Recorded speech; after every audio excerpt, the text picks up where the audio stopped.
Great. Good morning, everybody, and welcome to our first live event for 2021 with the Arab Academy for Science and Technology and Maritime Transport, the AASTMT.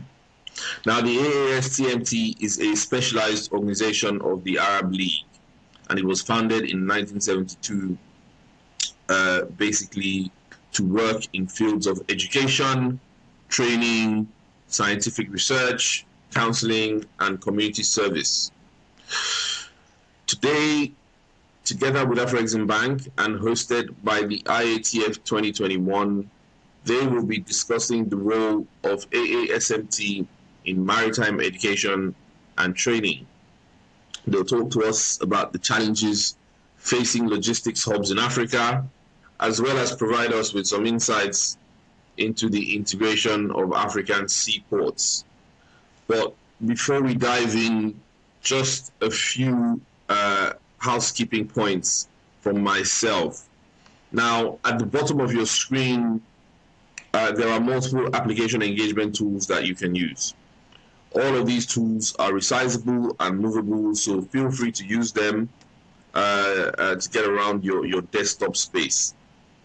You can expand your slide area or maximize it to full screen by clicking on the arrows in the top right corner. If you have any questions during the webcast, you can submit them through the Q&A engagement tool. We will try to go through these during the webcast, but if it is necessary for you to get a fuller answer because we're running out of time, then of course we will come back to you via email. It is important for you to note that we make every effort to capture all of your questions. Also, for the best viewing experience, it is recommended that you use a wired internet connection and close any programs or browser sessions running in the background that could cause you issues. For the best quality, make sure that your computer speakers or headset, whichever one you might be using, are turned on and the volume is up so you can hear the presenters. Some networks cause slides to advance more slowly than others, so logging off your VPN is also recommended. If your slides are behind, try pushing the F5 key on your keyboard, and that will hopefully refresh the page.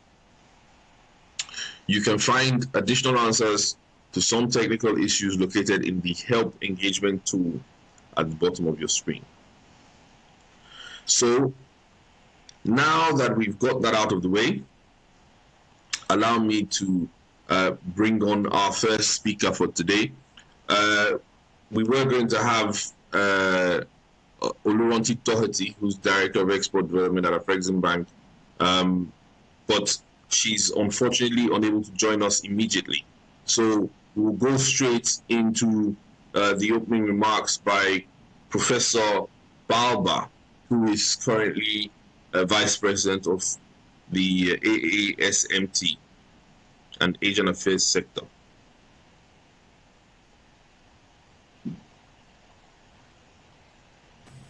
Good morning, everybody. Yeah, all of you are hearing me or not? I can hear you. I can certainly hear you. I was going to give the audience a bit more about your rather impressive background. I was just going to let them know in terms of all of the stuff that you've achieved both in professional practice and your academic background as a professor, etc. So very quickly, he's an expert in fields such as education, training and consultancy, research and innovation, and he's been practicing from both perspectives. From two perspectives. One as an ex-master mariner in multinational shipping, and he's also a professor of environmental management. With that said, ladies and gentlemen, please welcome Professor. floor is yours, Professor.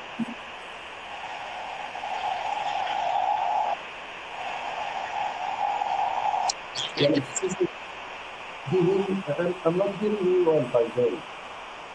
No, the floor is yours. Please, over to you.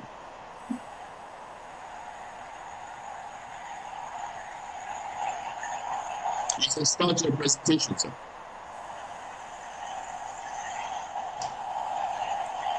Yes, Professor, please go ahead and start. Thank you. Okay, that's clear. Okay. Yeah, thank you very much, my colleagues. Yeah, first of all, I have to say it's a very great honor opportunity to cooperate with such a huge and very important organization, African Bank, African Export and Import Bank, of course. Actually, I'm very happy to be among all of you. And I have to say, it's a very important starting point in cooperation with your great institution. Yeah, that's great for the Arab Academy, as well as I think it's value added for us to be with you in such events and in the future events as well. What I would like to say, I will say something about the Academy, as my colleague have mentioned that the Academy have been started in 1972, and nowadays we are in 2021, almost 50 years from my point of view, 50 years of excellency. And Arab Academy, as all of us know, it is very unique in the maritime field, either education, training, consultancy, and even community service. Yeah. So it's a very unique specialization we are carrying out. This is the first. Secondly, Africa, it's not new for the Arab Academy, because since we have starting our organization in 1972, we have started cooperation with Africa in 1976, something like that. So Arab Academy is not new for the Africa, and we are very care about Africa, because as we know, Africa is something very valuable for all the world. So we are very care about Africa, especially in capacity building and so on. And also we have launched many projects there in the previous years, either as a consultation or sharing in the capacity building and so on. Of course, it's very important for us to cooperate with such a great institution. I mean, your bank, and we would like to say this is very important starting, and I wish to continue and to be very for further cooperation, inshallah, in the near future as well. Of course, I have noticed that there is a lot of efforts have been done from the organizing committee, from the bank or from the academy to reach this point. So I have to thank too much the organizing committee for their efforts to reach us to this point, I mean this day. Secondly, also I would like to transfer Professor Ismail Abafar, the President of the Academy, his grace for all of you, and especially for Professor Orama. Special thanks from my side as Al-Sunusi Balba to my brother, Professor Orama. Such guy is very important guy for the world and especially for Africa. He's a very hard worker guy. He is a talented guy. He is doing his best to promote Africa well through his presence in such a great institution.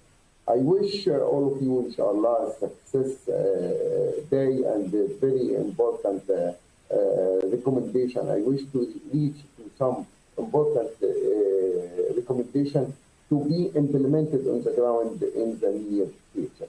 I don't like to take more time from your time. Okay, again, thank you very much for all audience and attendees.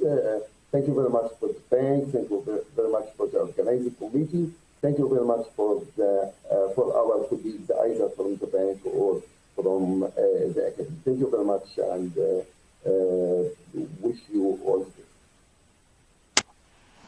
Thank you so much, Professor Baba. Let me just check. I understand that there's some issues with the sound. Can people hear me properly? Yes, Odie, we can hear you now. So the sound is working. Okay, fantastic. Well, thank you very much.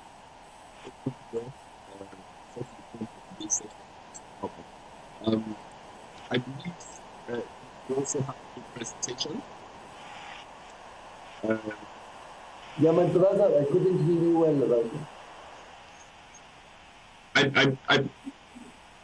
I believe you're also going to be delivering a presentation to us this morning. Hello? I'm not hearing you, by the way.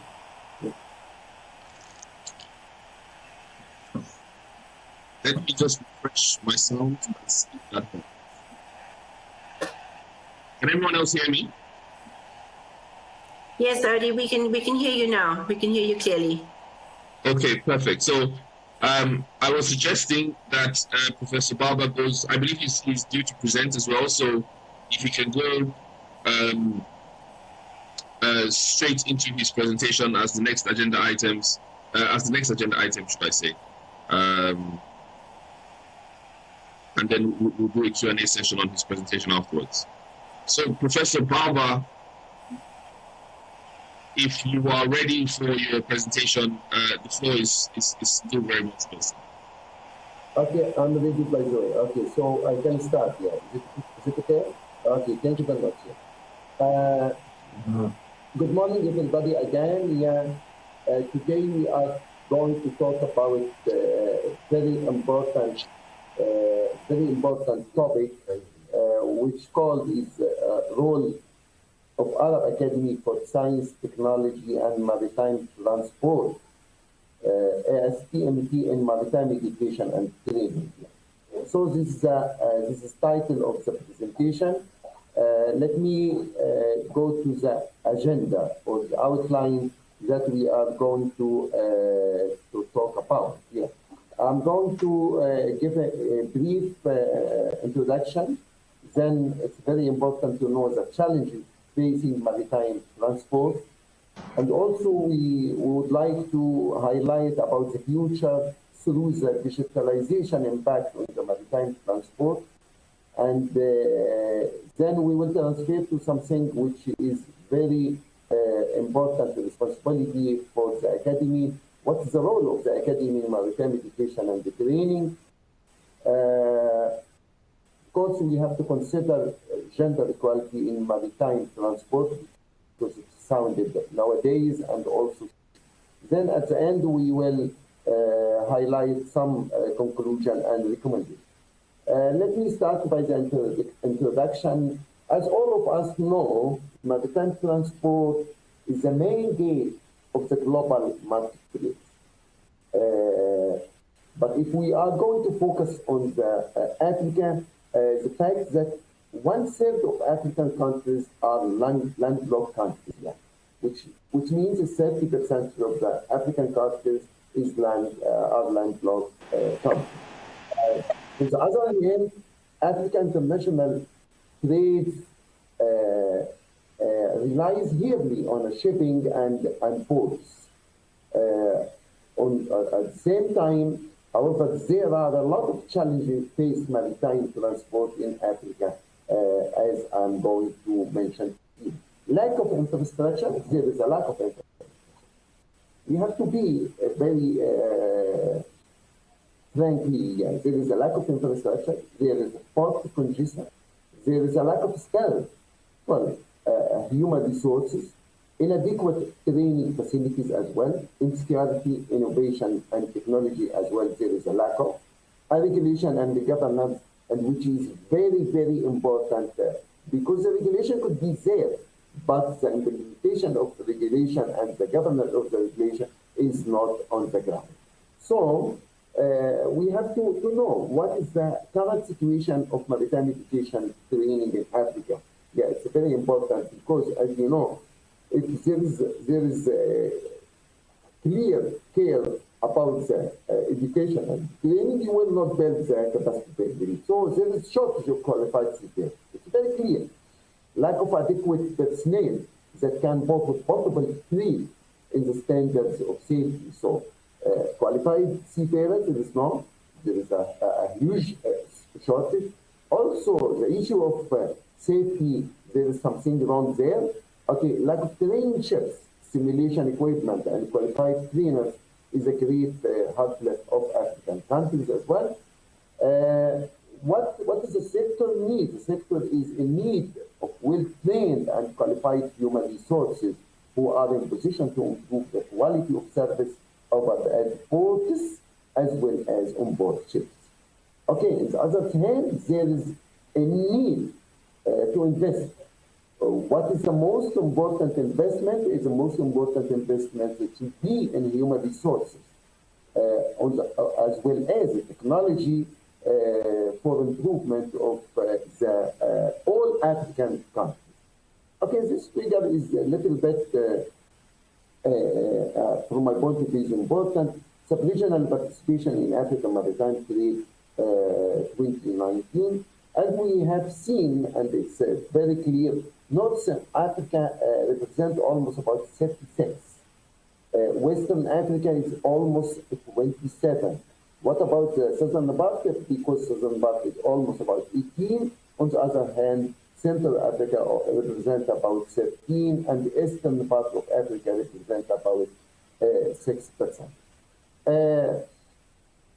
Why and what is the importance of education and training here? To adequately address the issues of training and expertise, African countries need to enhance maritime education and training. Enhancing maritime education and training is very important, and also it's the gateway for internationalization if we are going to care about this.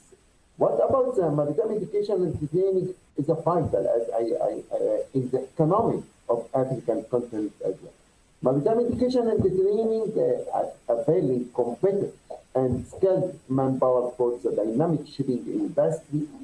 Maritime education and training institution has the prime task of educating and training seafarers with integrated knowledge and skill to fulfill the demand of the industry. So the industry needs to a lot of education and training trends, new trends to compete well with Eastern Europe at least and Far East.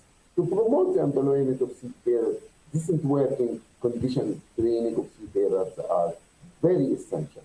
So Africa could participate with a very huge percentage in the maritime sector through their seafarers as well as port workers and so on.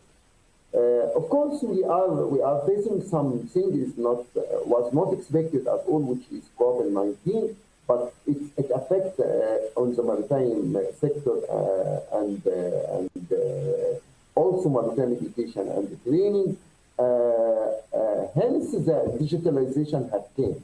So COVID-19 pandemic has ended maritime transport and created unprecedented challenges for professionals across the sector. Digitalization has been proved and recognized as a key to navigating the COVID-19 crisis.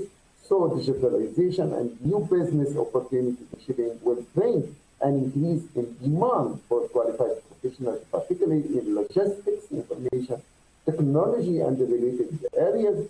Therefore, capacity building in this area is required in depth, and we have to consider it in depth too. Also, country level readiness for automation is measured against 5 factors. What is that? Such 5 factors? First, innovation and technology. Secondly, infrastructure quality. Quality, what I mean quality, stability of infrastructure is very, very essential. Regulation and governance, and it's straightforward, is very important issue. Human capital and skills, and finally, business and investment.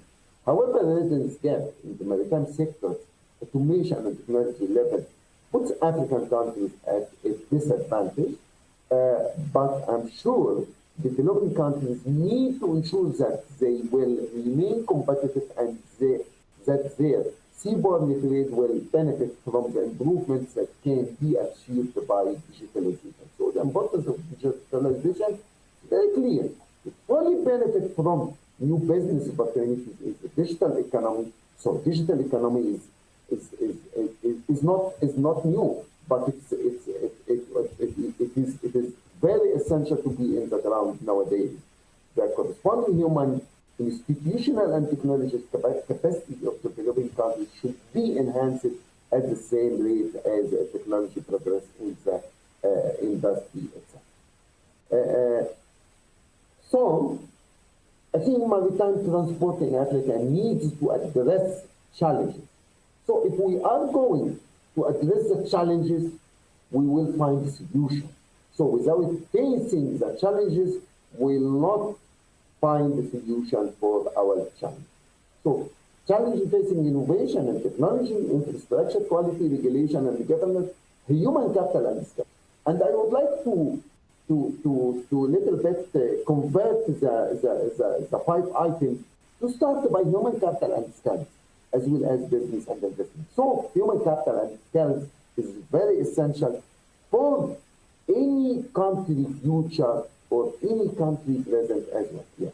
So the role of the academy have come on board, and of course I would like to highlight about the academy as kind as possible. So as you know, maybe all of you know about the academy, but I would like to highlight some items which is very important. The Arab Academy has been started in 1972 by only maritime education.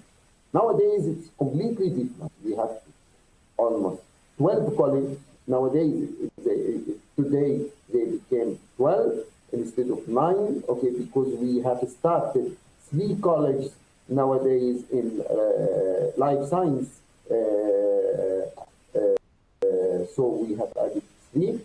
We have almost about 13 institutions. Such institutions are helping and supporting the academy. We have about 35 specializations, 13 centers, and almost about 6 deaneries and 8 campus, internal and external. The campus internal, we have almost about 8 campus in Port Academy. Latakia campus, it's in Syria, Aswan, Port Said, and so on. So we have about six campus or 6 branches in Egypt, and about 2 branches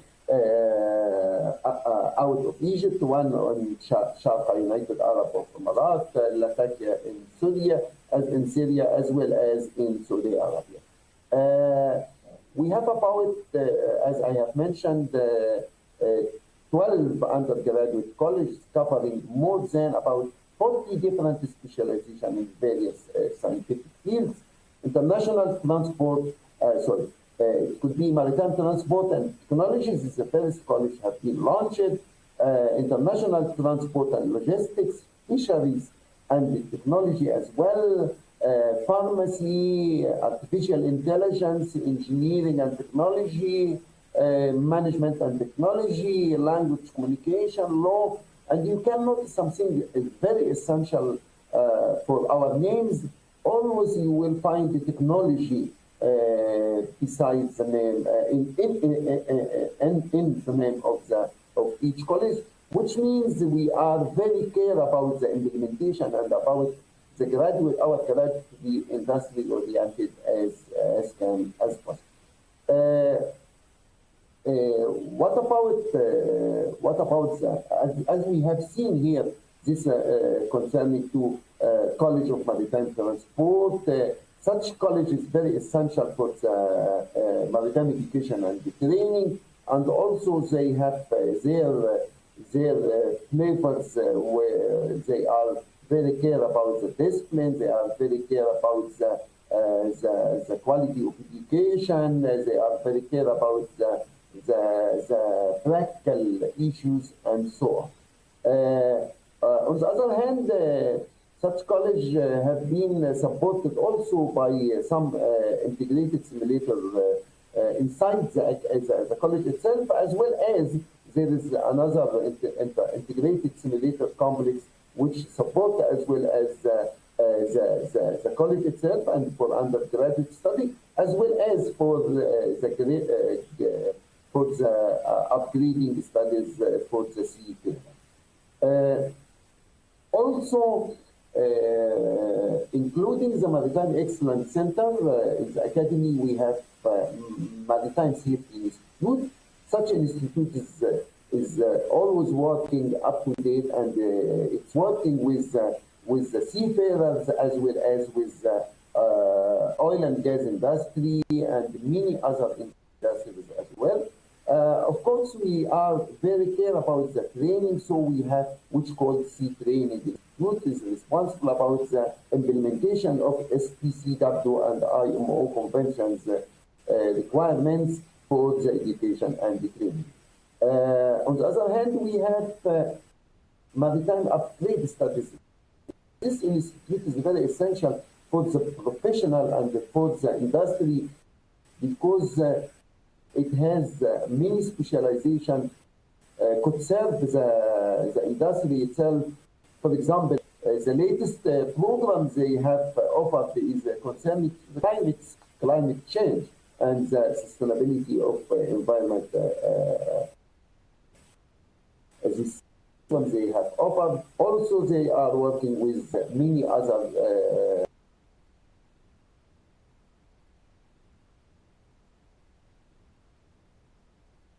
is playing risky in the area, especially in the area of Somalia and so on. And also IMO and its conventions are very keen about the security. So we have launched it, which called the Regional Maritime Security Institute.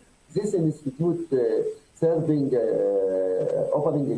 their service for the seafarers on board ship as well as for boats, either security plans or something like that. So many tasks they are doing it. What about the Maritime Research and Consultation Center? We are very care about the research, and we are very care about the research, especially for maritime.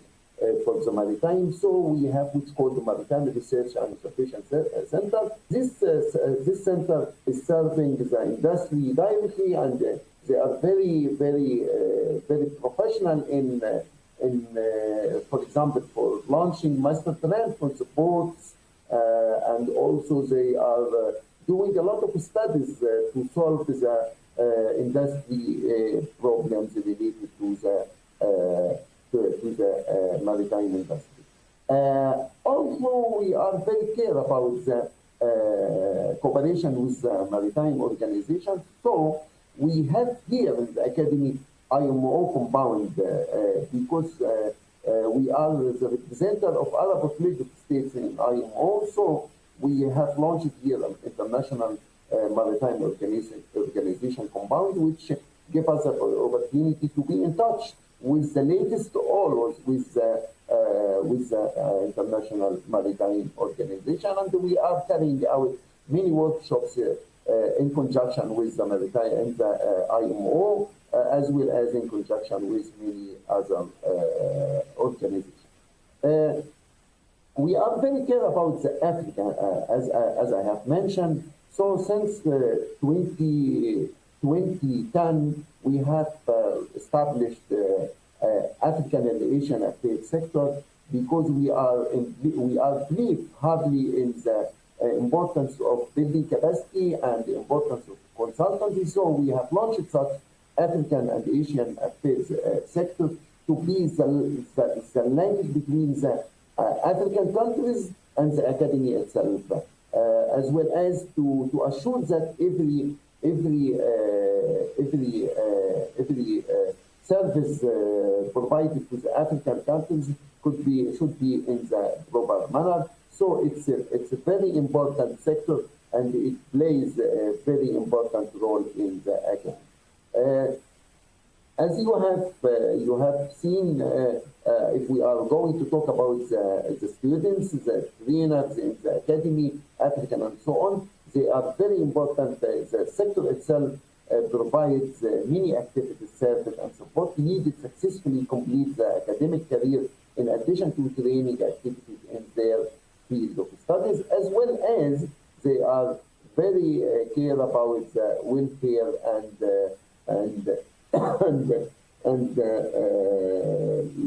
student life again. Of course, such sectors are targeting the students, as well as I have mentioned, the strategic plan, because it's a part of a strategic plan in the Arab Academy. Also,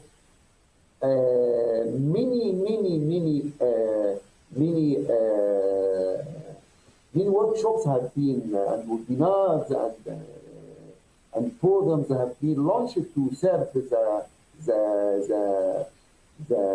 leaders or the expected leaders for Africa. I think we have launched many workshops, webinars, as well as forums in conjunction with the Ministry of Foreign Affairs in Egypt, with many organizations, even in Africa, such like Ministry of Tourism, such like Djibouti Port Authority, Nigeria Port Authority, NIMASA in Nigeria, Jigawa State in Nigeria, PIMASA University of Zagreb, as well as Mauritanian country, and so on. So we have many students from all over Africa, as you have seen here, from Nigeria, from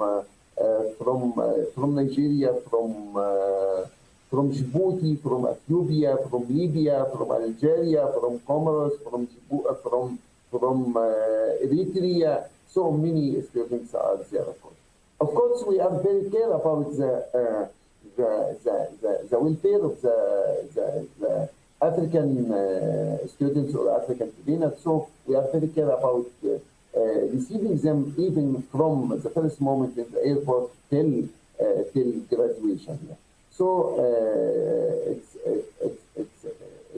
a very important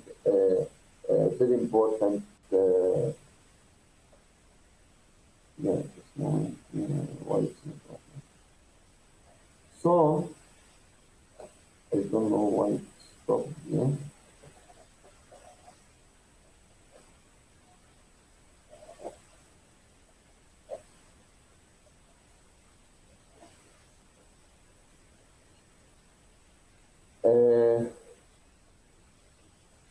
I don't know what happened.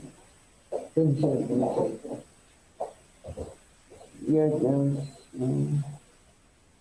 yeah.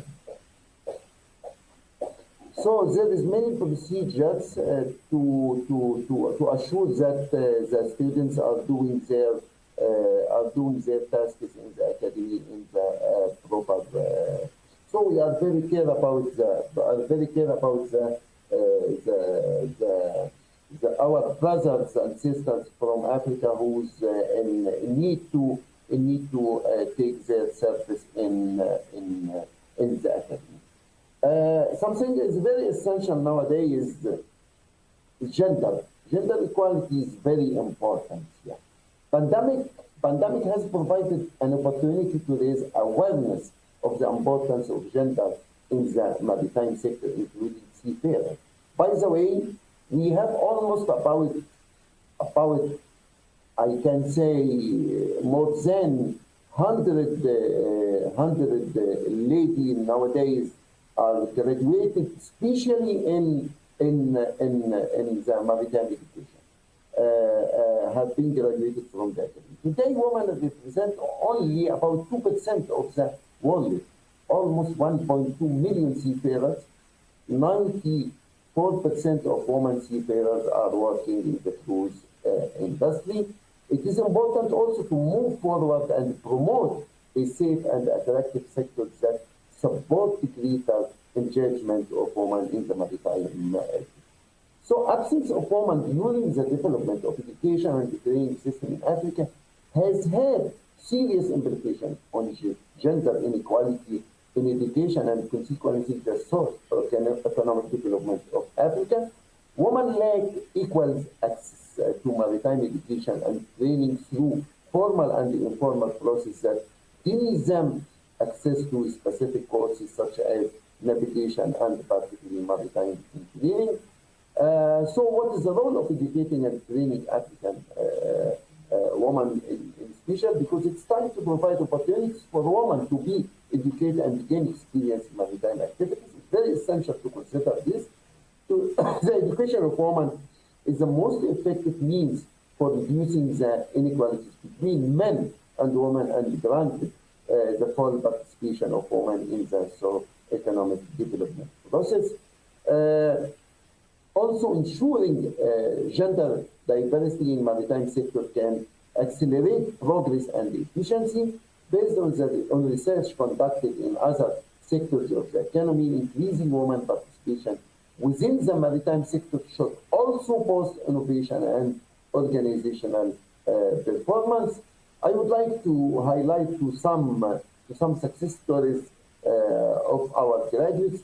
This Elizabeth nowadays have a very good task in her organization, Kenya Port Authority, and by the way, she is working very hard in the area of gender equality as well. She is, I think, the first female marine pilot, and she is doing a very good task. I have met her in many international events represented her country.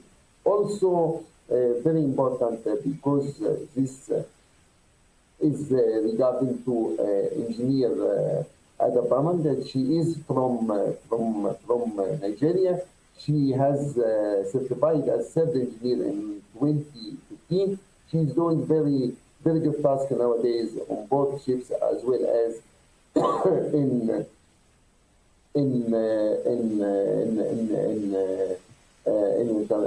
Nigerian fleet. Both, she has faced a lot of challenges to find the job.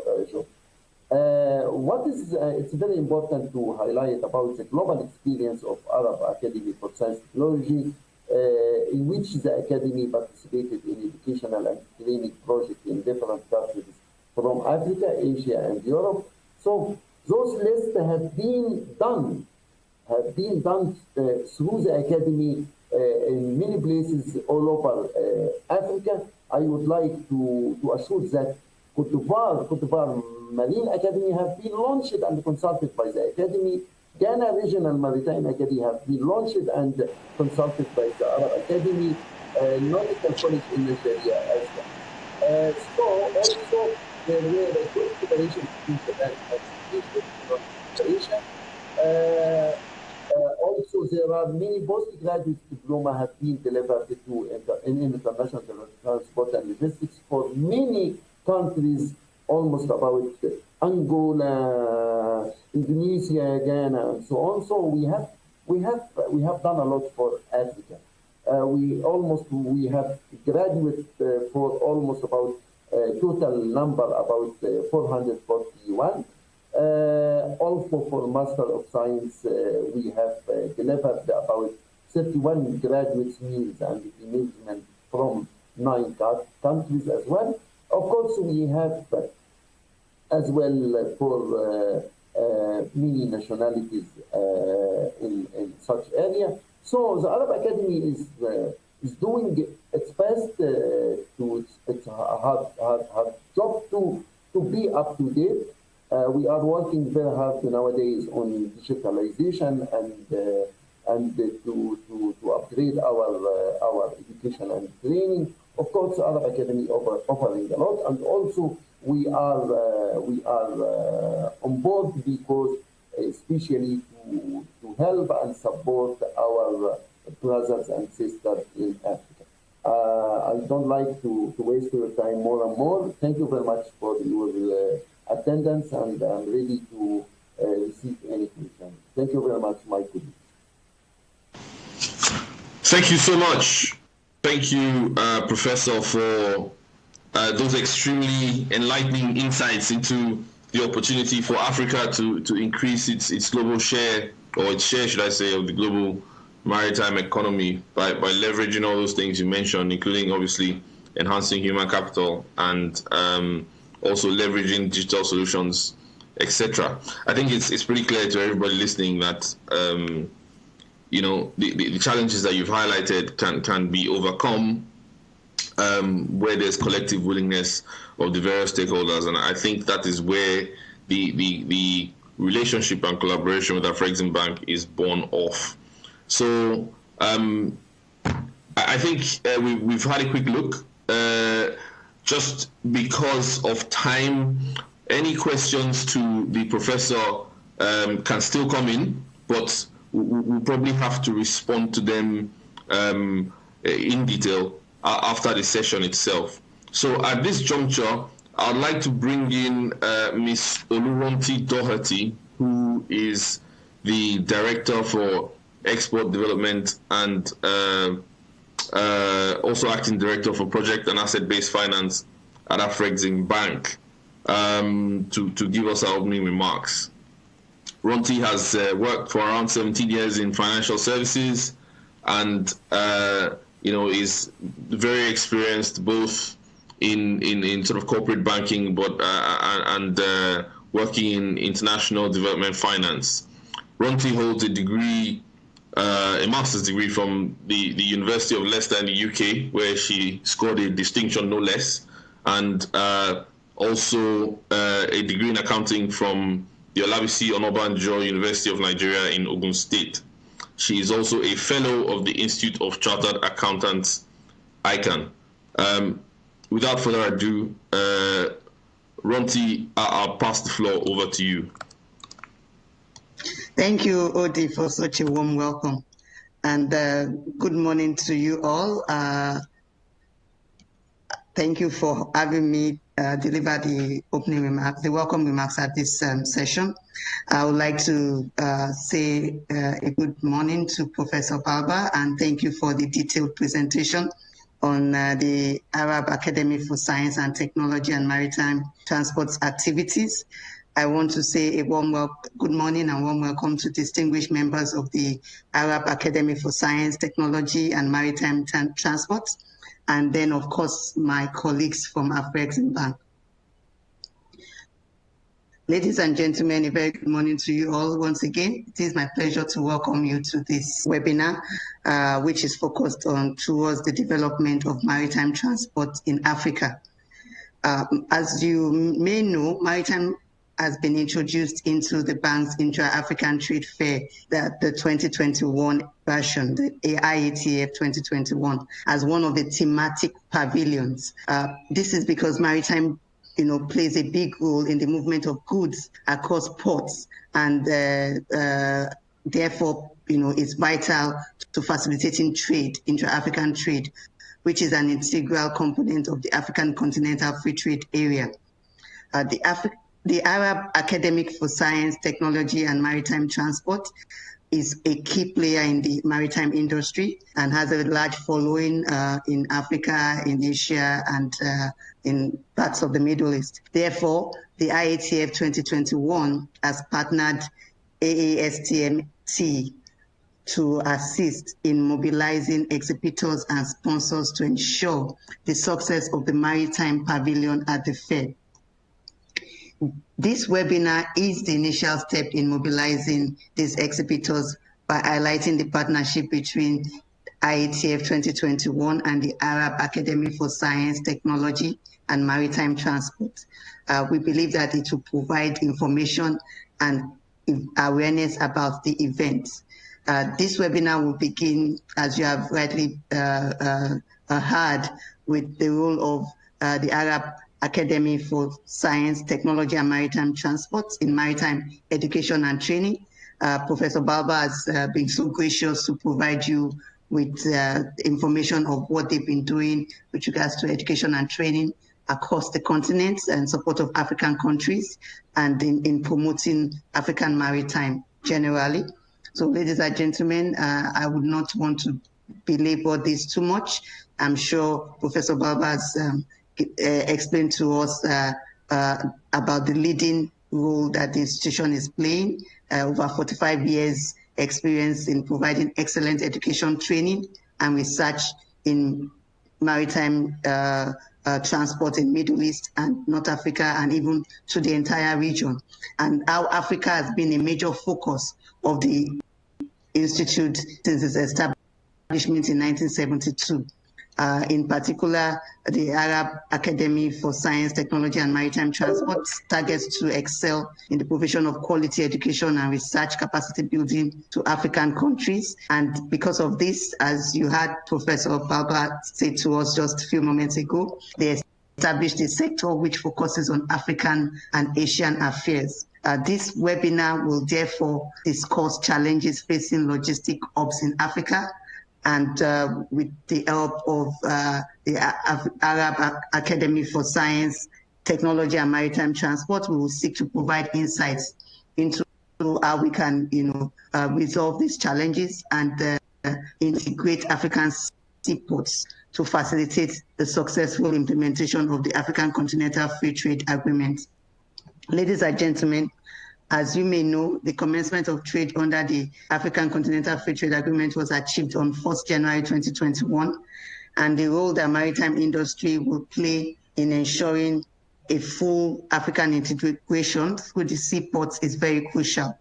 Intra-African trade under the AFCFTA is expected to increase by about 52% in 2022 and more than double within the first decade of its implementation. The scope of the AFCFTA is broad, and the agreements under it will reduce tariffs among member countries, will cover policy areas such as trade facilitation services, as well as regulatory measures such as sanitary standards and technical barriers to trade. Therefore, a full implementation of the AFCFTA is expected to reshape markets and economies across the region, boost output in services, manufacturing, and natural resource sectors. The implementation of the AFCFTA is a huge step forward for Africa, demonstrating to the world that the continent is emerging as a leader on the global trade agenda. We believe that the AFCFTA will contribute significantly towards integrating the continent and would remove the last vestiges of colonial divisions. As such, guided by our medium-term strategy, dubbed Impact 2021 Africa Transformed, the bank has rolled out a number of initiatives and products in support of the AFCFTA and its implementation, whose objective is to promote intra-African trade, facilitate industrialization and export development, as well as to provide adequate trade finance facilities to ensure that the wheels of commerce are running for Africa's development. Ladies and gentlemen, as one of the biggest economies in North Africa, Egypt has a vital leadership role to promote intra-African trade, and the participation and contribution of the maritime industry and private sector is key in the success of the AFCFTA. Afreximbank seeks to be your go-to business partner as you build solid export manufacturing capacities, as well as domestic and continental supply chains that will facilitate increased flow of exports across the continent. As you know, the year 2020 was very challenging for most countries and most companies across the continent due to the restrictions brought on by the COVID-19 pandemic.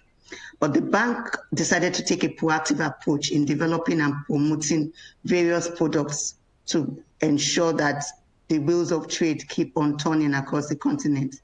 And these products are supporting trade and investment, and most of them are relevant to the maritime industry.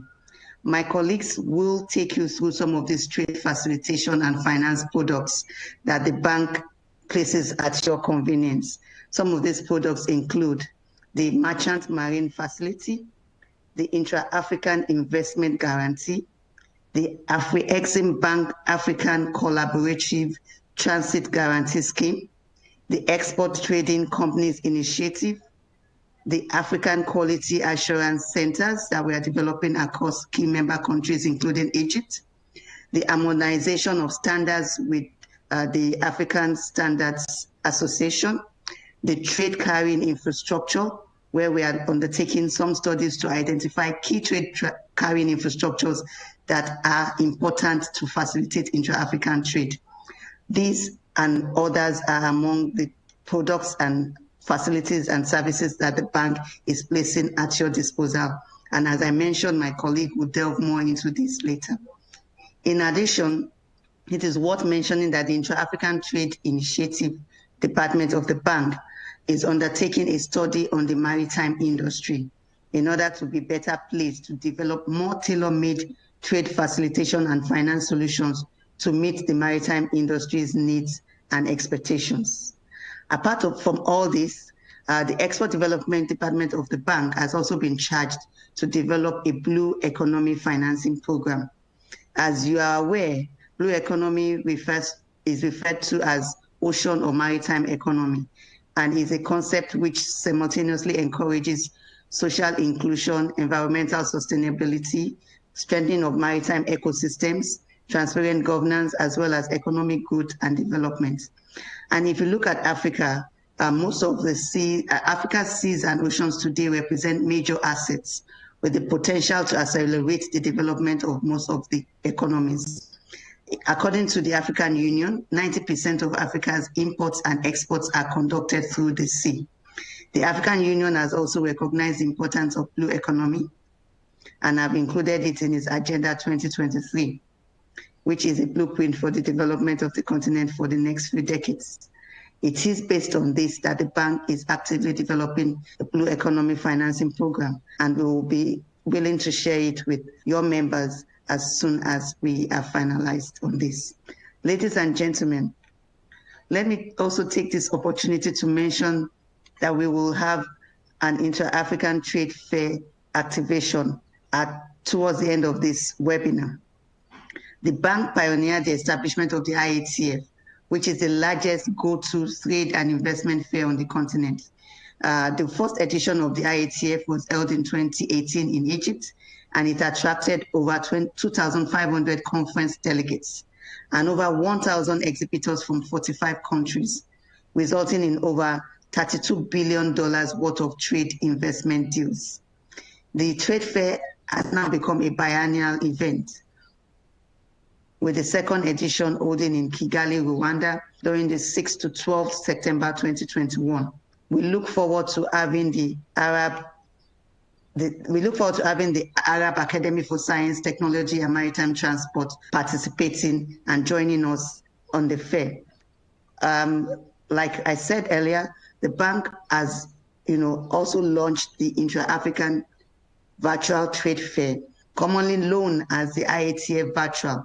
This was launched in 2018.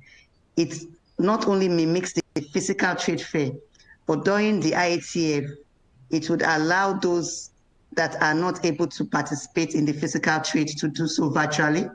We would want to enjoin the members to participate in the IATF Virtual, as it allows buyers and sellers to take virtual booths to exhibit their goods and to their goods and services throughout the year, whether the IATF is holding or not. As such, we would like to encourage your members and other stakeholders to take advantage of the virtual IATF. As you can see, this webinar is actually taking place in the IATF virtual platform. So I want to enjoin you that after the webinar, you just take a few moments to familiarize yourself with the IATF virtual platform. Ladies and gentlemen, I would like to conclude by reiterating to you that Afri-Exim Bank stands firm in our commitment to support intra-African trade and investment. And in so doing, we are ready to support the Arab Academy for Science, Technology, and Maritime Transport We are placing all our products and services at the disposal of your members. We are also stating our commitment to support the maritime industry, as well as other private stakeholders, to ensure that there are adequate resources, both financial and non-financial, in place to not only adapt to a world of continued turbulence in the midst of COVID-19 pandemic and other unfavorable business cyclic factors, but to ensure that you can thrive in it and fulfill the objectives that you've set for yourselves. I want to thank you once again for participating in this webinar, and we look forward to fruitful discussions and collaborations thereafter. Thank you for your attention. Thank you, and back to you, Odi. Thank you very much to our Director of Export Development at Afreximbank, Ms. Oluranti Doherty. I have no doubt at all that after that passionate intervention from you, the African maritime sector is reassured of Afreximbank's commitment to developing it, and especially with that elaborate suite of products that you've put on the table, it's only a matter of time before our doors are knocked down. But we look forward to that. That's a good kind of knocking down.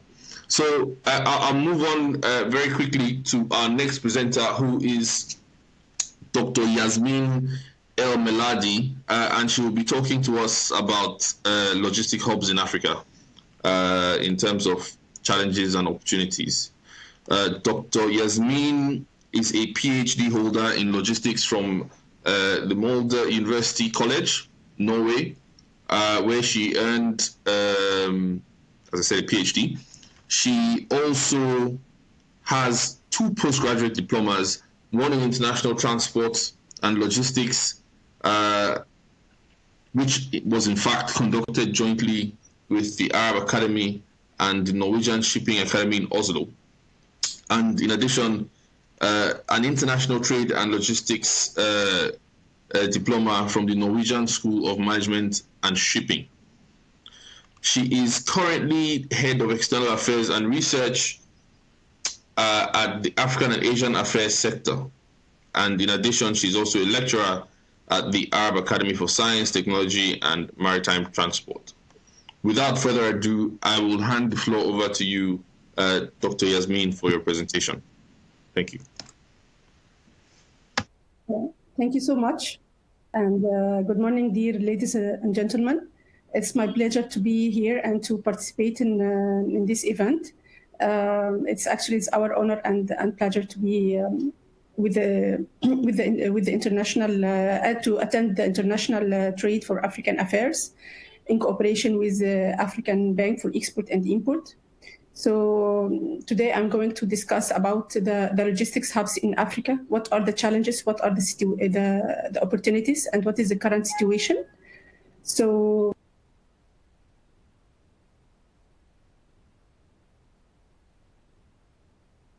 about the current situation and the logistics sector in Africa. Also, we're going to focus about the challenges and the opportunities. And I'm going to put some examples about logistics hubs in some countries, around 7 countries. And then we're going to end our session by conclusion and recommendation. So it's our honor, actually, all of us to be African, and we can say that Africa is the future and the future is African. Because by 2030, Africa is estimated to have high population of 1.7 billion, with more than half of them residing in 7 countries. Additionally, also from this population, 42% of the world youth, they are in Africa. So we said that Africa is the future, actually.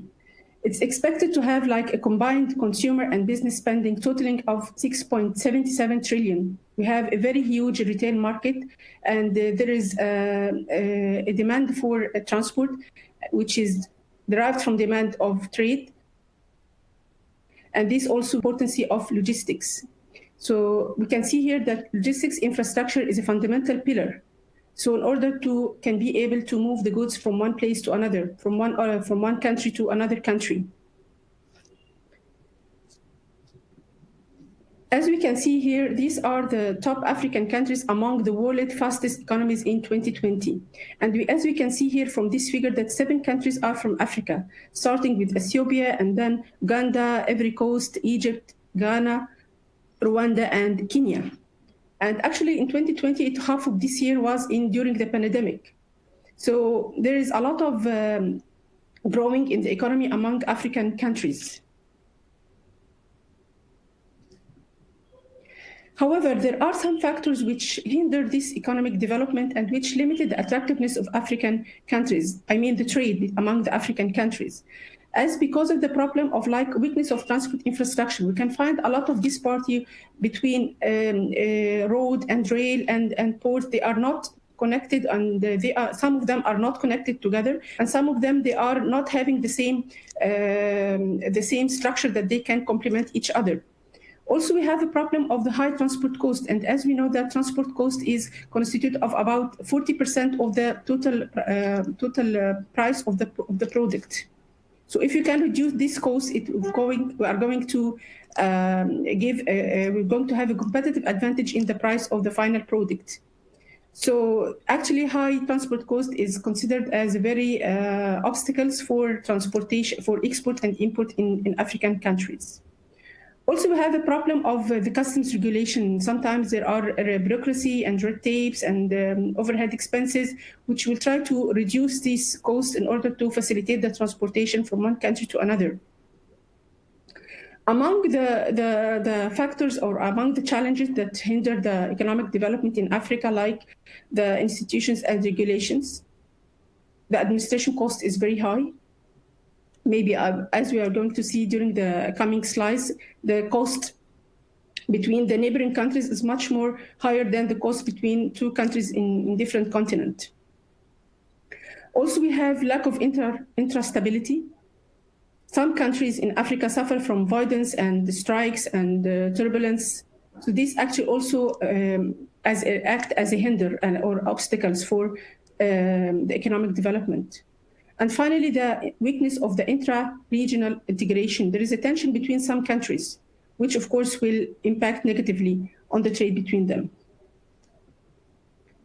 So as we know that the African continent free trade agreement is designed to facilitate the free movement of goods, people, and investments.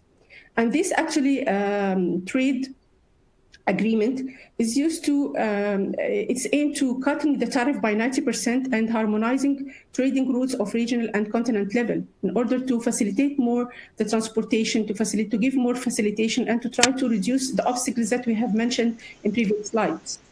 So if the trade agreement turned out to be successful, by this way, the intra-Africa trade is expected to increase by 52.3% by 2022. Dr. Yasmin, are you, sorry to interject, are you able to switch your camera on for the audience, please? Yes. We can't see you at the moment. I am.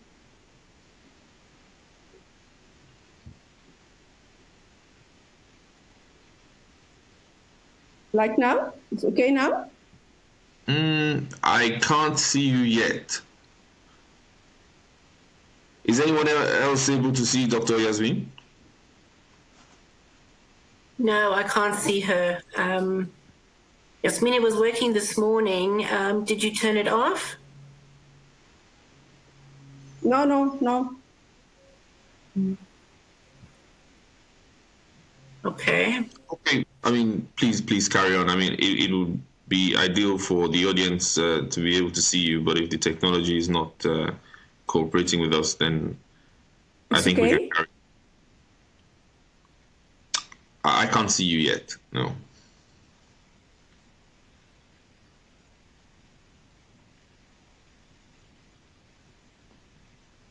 Please carry on, Dr. Yasmin. Okay. So what I want to say that for this agreement to be efficient and to be and to add productivity and efficiency, it depends on the seamless flow. Excuse me? I can see you. Your camera is on now. We can see you now, which is great. Okay. Fine. So what I want to say, what I want to say that the productivity continental trade, free trade agreement depends on the seamless flow of the goods across borders to be transported from one country to another, which will only the logistics sector can help to unlock the transportation and to facilitate the transportation from one country to another. From the figure that logistics is the backbone of the trade. For the trade of good logistics, we're going to trade the lower trade cost, and then we're going to facilitate the goods to be reached to its final customers at the different destination. So actually logistics is playing a very important and very vital role. And we have a lot of drivers for this logistics growth in sub-African countries and most of African countries. Like as we said in the first slide, that we have a very huge retail market, and there are a lot of buying and selling market among African countries. So there is a growing middle class of consumer spending. There is a mineral and resources. There is a rapid infrastructure development. There is a new oil and gas discoveries, and also there is increased foreign investment in African continent. So all these are drivers for logistics growth in Africa. So logistics actually is very crucial and it's very vital in Africa development. Without logistics, we cannot be developed, because as we said that it is a backbone of the trade. Like, for example, agriculture investment is useless without a supply chain to get the product to the market at the right time, at the right place, in the right condition. Also medication, especially nowadays during the pandemic, will become ineffective if it is not transported in suitable condition, and of course, including the time and the place and everything. Also, consumer goods cannot be used in improving people's lives if they are importing cost is too high. So by focusing on logistics, it will help us to reduce the transportation cost, and then it will help us to be able to import or export. These are figures for some promising logistics market in sub-Saharan Africa, which is like started by South Africa, Angola, and other countries in Africa. These are the most promising market. We have here also, there is an index called Logistics Index Performance. What this index role? Actually, this index role, it reflects the perception of a country's logistics performance based on 6 key dimensions, to be able to say that this country has a good logistics performance or not. We have to measure it according to key dimensions, like efficiency of clearance process, quality of trade and transport related of infrastructure like ports, railway, roads, IT, ease of emerging competitively priced shipment,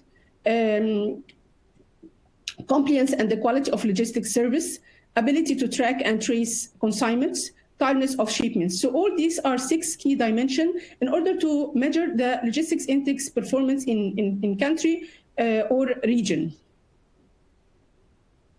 As we can see here that sub-Saharan African, the LPI, which is the logistics index performance, is about 2.45.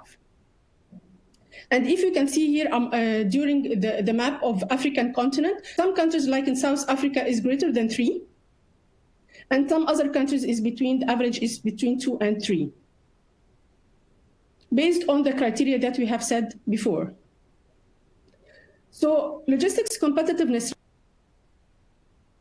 refer to the quality and performance facilities. If they are, according to the World Bank study, the key factors to assess the logistics performance of a country are the infrastructure quality, the competence of the public and private, because both of them sector, as I'm going to show you, there is a very important role for the public and the government sector. Also the customs and border agencies, the percentage of corruption and the transparency among the stakeholder, the reliability of the trading system and the supply chain. All of these factors are affecting the logistics competitiveness. So one way of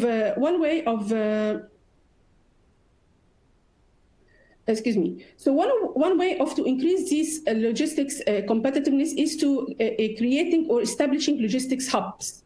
And I'm going to tell you what do we mean by logistics hubs. So transport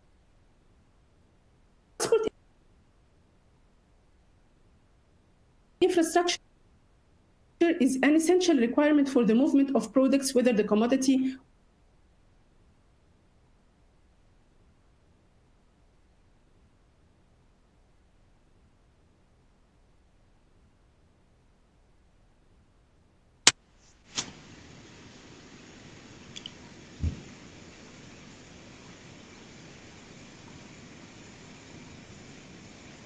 I think we might have lost Dr. Yasmin. Can anyone else see Dr. Yasmin's screen frozen at the moment?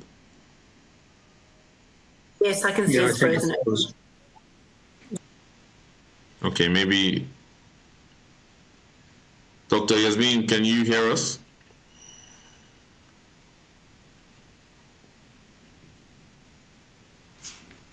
Dr. Yasmin, if you can hear us, please refresh F5 so we can get your connection back.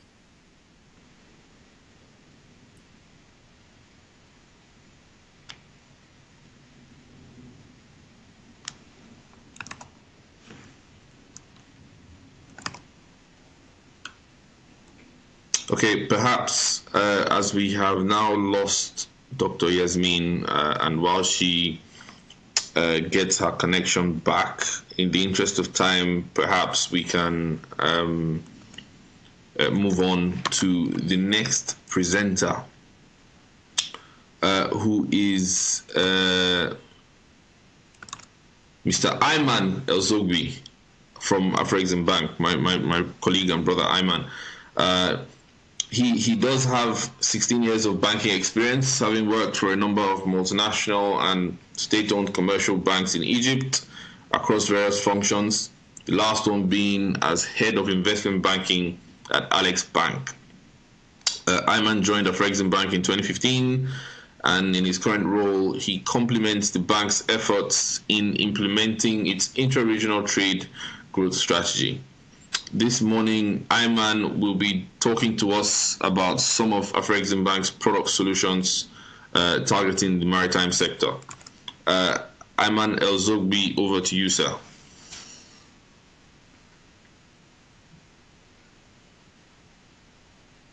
Thank you very much, Odi. Good afternoon. Good morning, everyone. It's really an honor for me to be here with you among a very distinguished group of panelists, and it's really an honor to join forces with the Arab Academy for some of our initiatives to drive the Africa maritime business and transport logistics. My colleague Ulranti gave a very good introduction about the bank and what we strive to do in the area of intra-African trade and infrastructure. And also the colleagues in the Arab Academy gave a very robust presentation about the barriers to intra-African trade and the movement of goods and the lack of infrastructure.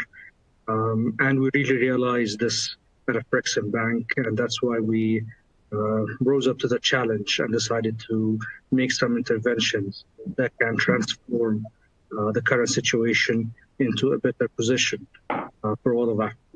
Afrexim Bank has really been very instrumental and innovative in coming up with products, financing instruments, facilitation interventions that supports the continent's growth agenda. And we've really done a great work over the past 5 years at seeing this strategy through. Today in my presentation, I'll be giving a brief on some of those key facilitation financing initiatives, especially directed towards the maritime business and the trade enabling infrastructure.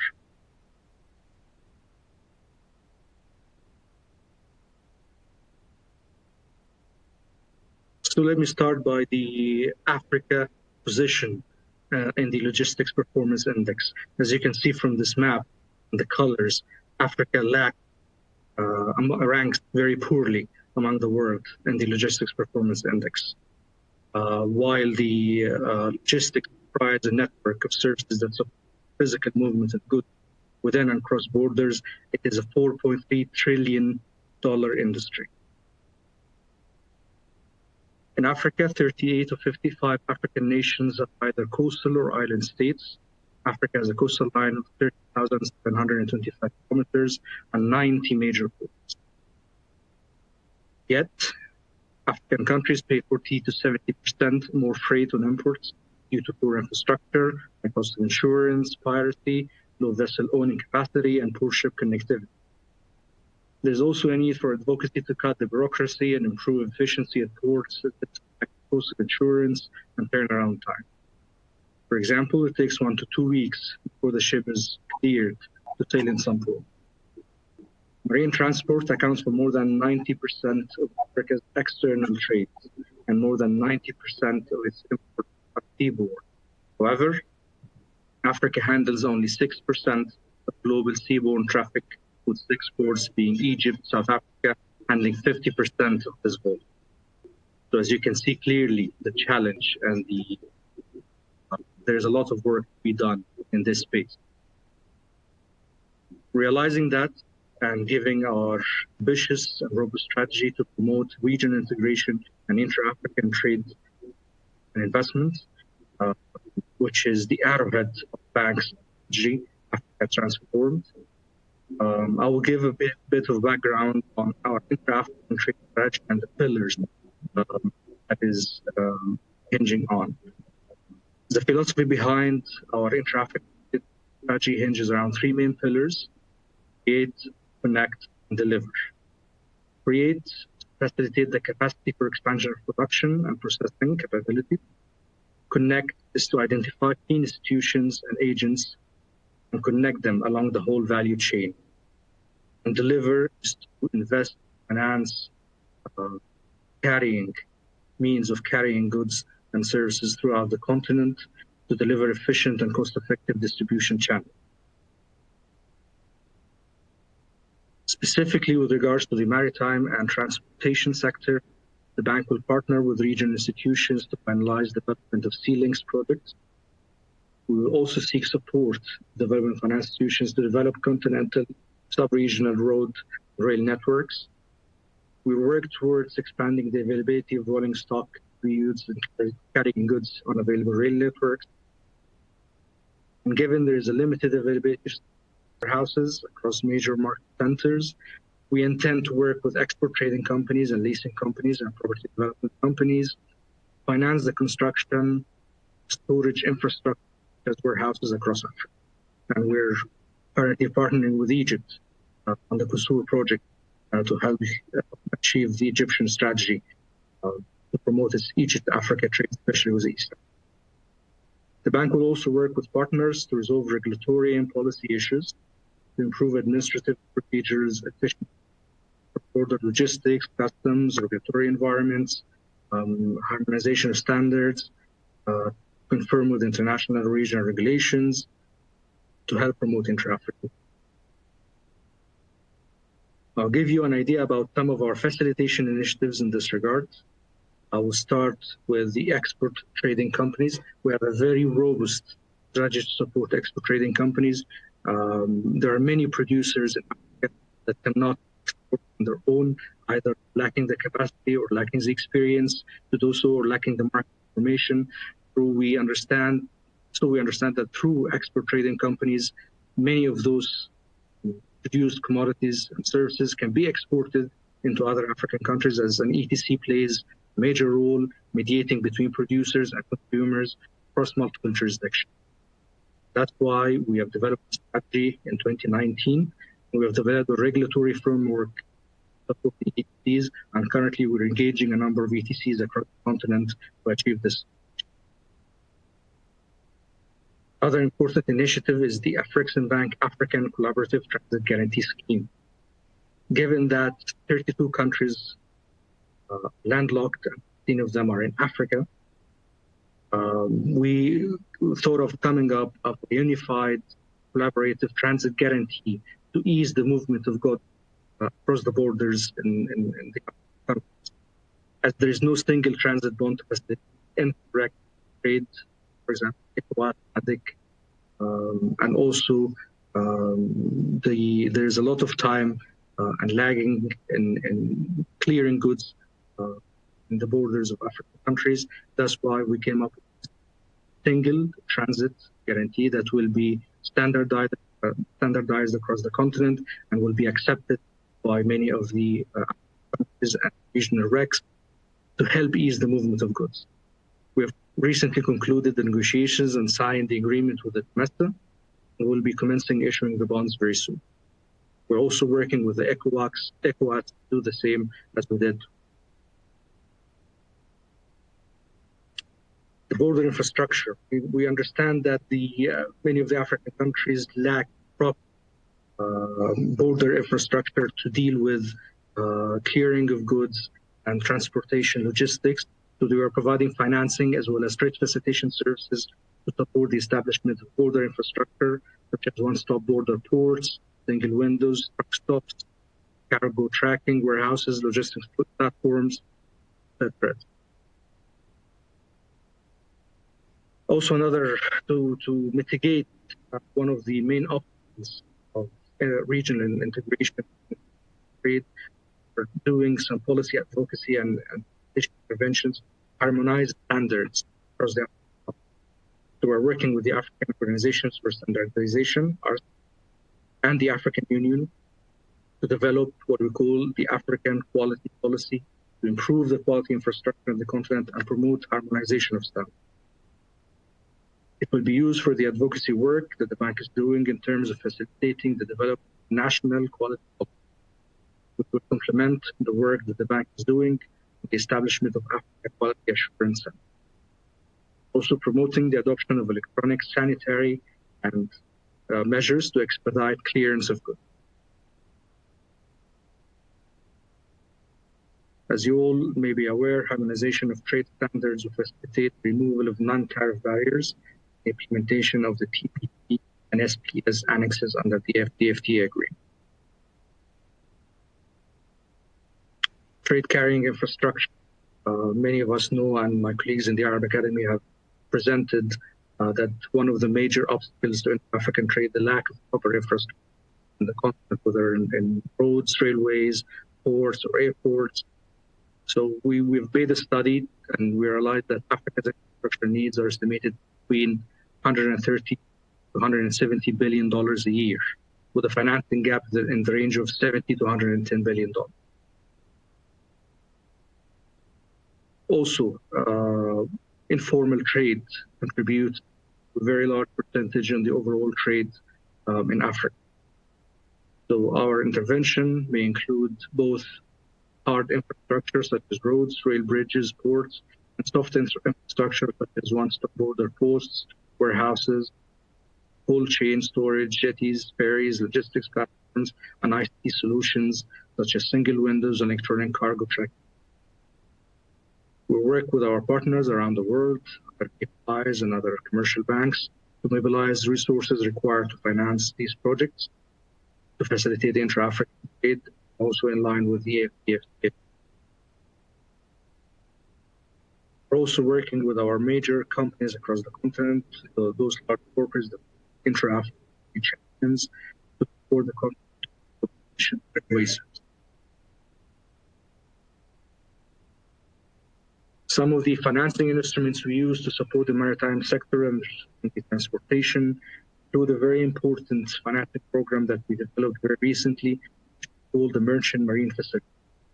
This financing program is designed to finance acquisition of vessels and other types of cargo ships to promote and facilitate sea links. We provide medium-term loans and guarantees to African existing and emerging ship lines to be able to have more capacity and acquire more vessels, new generation vessels. Also fleet financing, this is for smaller types of vessels, means to companies to have them have the required fleet, whether of small vessels or trucks, to be able to move goods across the country. In supporting ETCs, we developed a program that is called Packing Credit Finance Guarantee, which is directed to help export trading companies acquire goods from various African producers and then sell them and disseminate them across other countries, across a number of buyers in multiple jurisdictions. We don't only provide financing, we also provide trade information and advisory services. And African Bank believe that the main and the very major obstacle in African trade is the lack of information. And that's why we are developing a scheme by which we provide trade information advisory services to clients who are seeking to penetrate other African markets. So we help them identify proper markets to go into, market strategy, local partners in other African countries, and even do roadshows to promote their businesses in other African.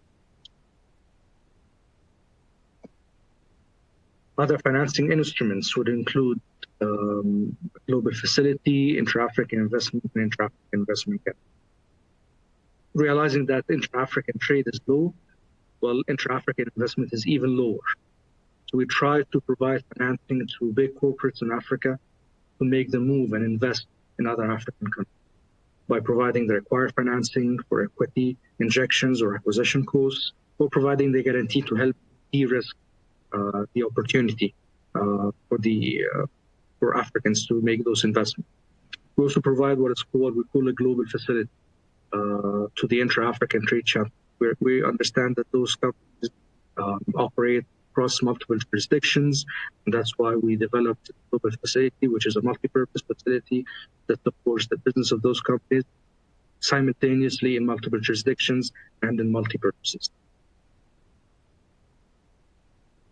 Thank you very much. I intended to be very brief, mindful of the time, and just wanted to give you a very brief presentation about our facilitation and financing interventions in the maritime sector and the help the logistics sector in Africa. Thank you so much.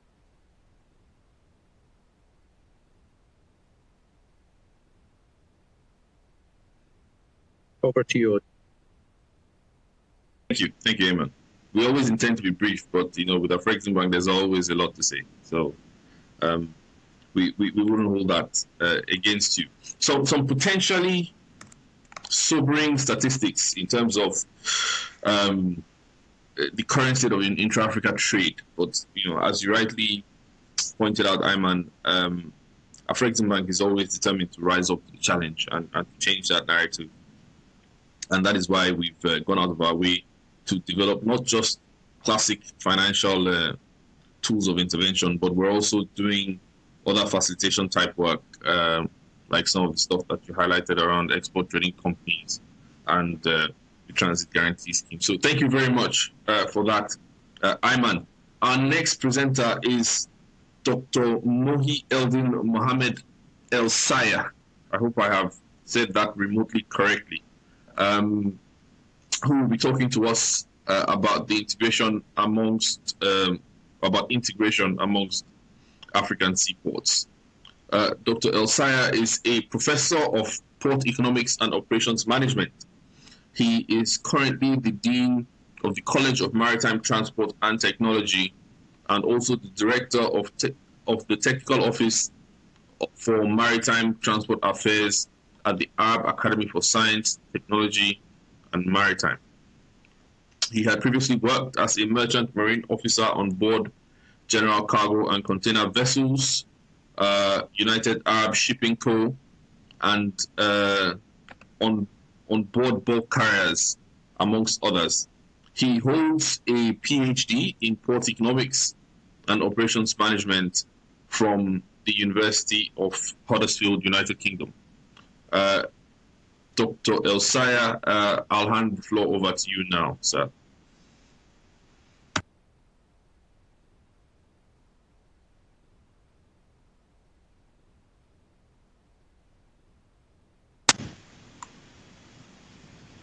Do we have Dr. El Saya?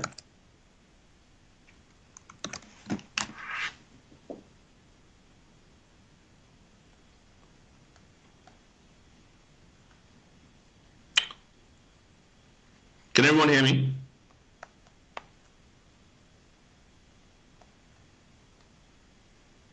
Yes, I can hear you, Odi. Okay. Do we have Dr. El Saya with us today, or at least at the moment? You should do, yes.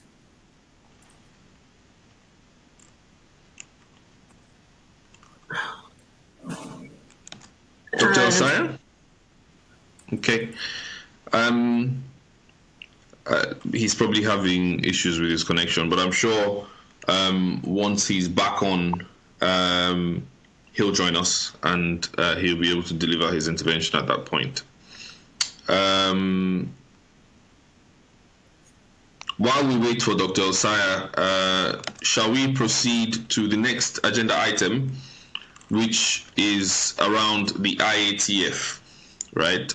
So just as a bit of a background, IATF 2021 will provide a unique and valuable platform for businesses to explore an integrated African market of over 1.2 billion people with a combined GDP of over 2.5 trillion US dollars, created under the African Continental Free Trade Agreement, AFCFTA. Now, the successful launch on the 7th of July 2019 of the operational phase of the AFCFTA has brought into focus the great potential for trade, investment, and socio-economic development across Africa. Now, to give us more information this morning on IATF 2021 is my friend Janice Costa, who is the Head of Sales and Sponsorship for IATF 2021. Janice, the floor is yours, please.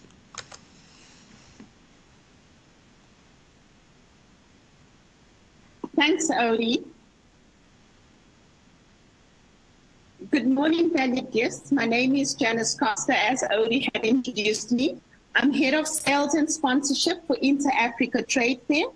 I'm going to share with you some information on IATF 2021. Inter-Africa Trade is an initiative that supports the implementation of the African Continental Free Area. IATF is organized by Afreximbank in collaboration with the African Union, making an important step to sustainability, addressing the gap in trade and market information for the successful realization of the AFCFTA objectives. The government of the Republic of Rwanda will be hosting the second edition of the IATF in Kigali, Rwanda, from the 6th to the 12th September 2021, under the theme Building Bridges for a Successful AFCFTA. A strong focus will be placed on recognizing growth opportunities for inter-African, cross-border, and investments. The Inter-Africa Trade Fair will provide a unique and valuable platform for businesses to access an integrated African market over 1.2 billion people, with a combined GDP of over 2.5 trillion created under the African Continental Free Trade Area. It will focus on bringing together continental and global players who are seeking business and investment opportunities in Africa. It will serve as a marketplace where buyers and sellers meet and continue to explore business opportunities. It will provide a platform for B2B and B2G networking and development of business opportunities, share trade, investment, and market information to identify solutions while addressing challenges affecting intra-African trade. We will also share information about Afreximbank initiatives, trade finance, and trade facilitation interventions. The first edition of IATF that took place in 2018 in Egypt attracted over 2,500 conference delegates and 1,000 exhibitors from over 45 countries, resulting in over 32 billion worth of trade and investment deals that were closed at the event. The second edition of IATF is expected to be more impactful and aims to attract 5,000 conference delegates, 1,100 exhibitors, including over 10,000 visitors and buyers from 55 countries who will engage and grow trade and investment in Africa. IATF will run non-stop for 7 days with expert sessions and speakers, live performance, and unparalleled list of exhibitors, and some very cultural highlights.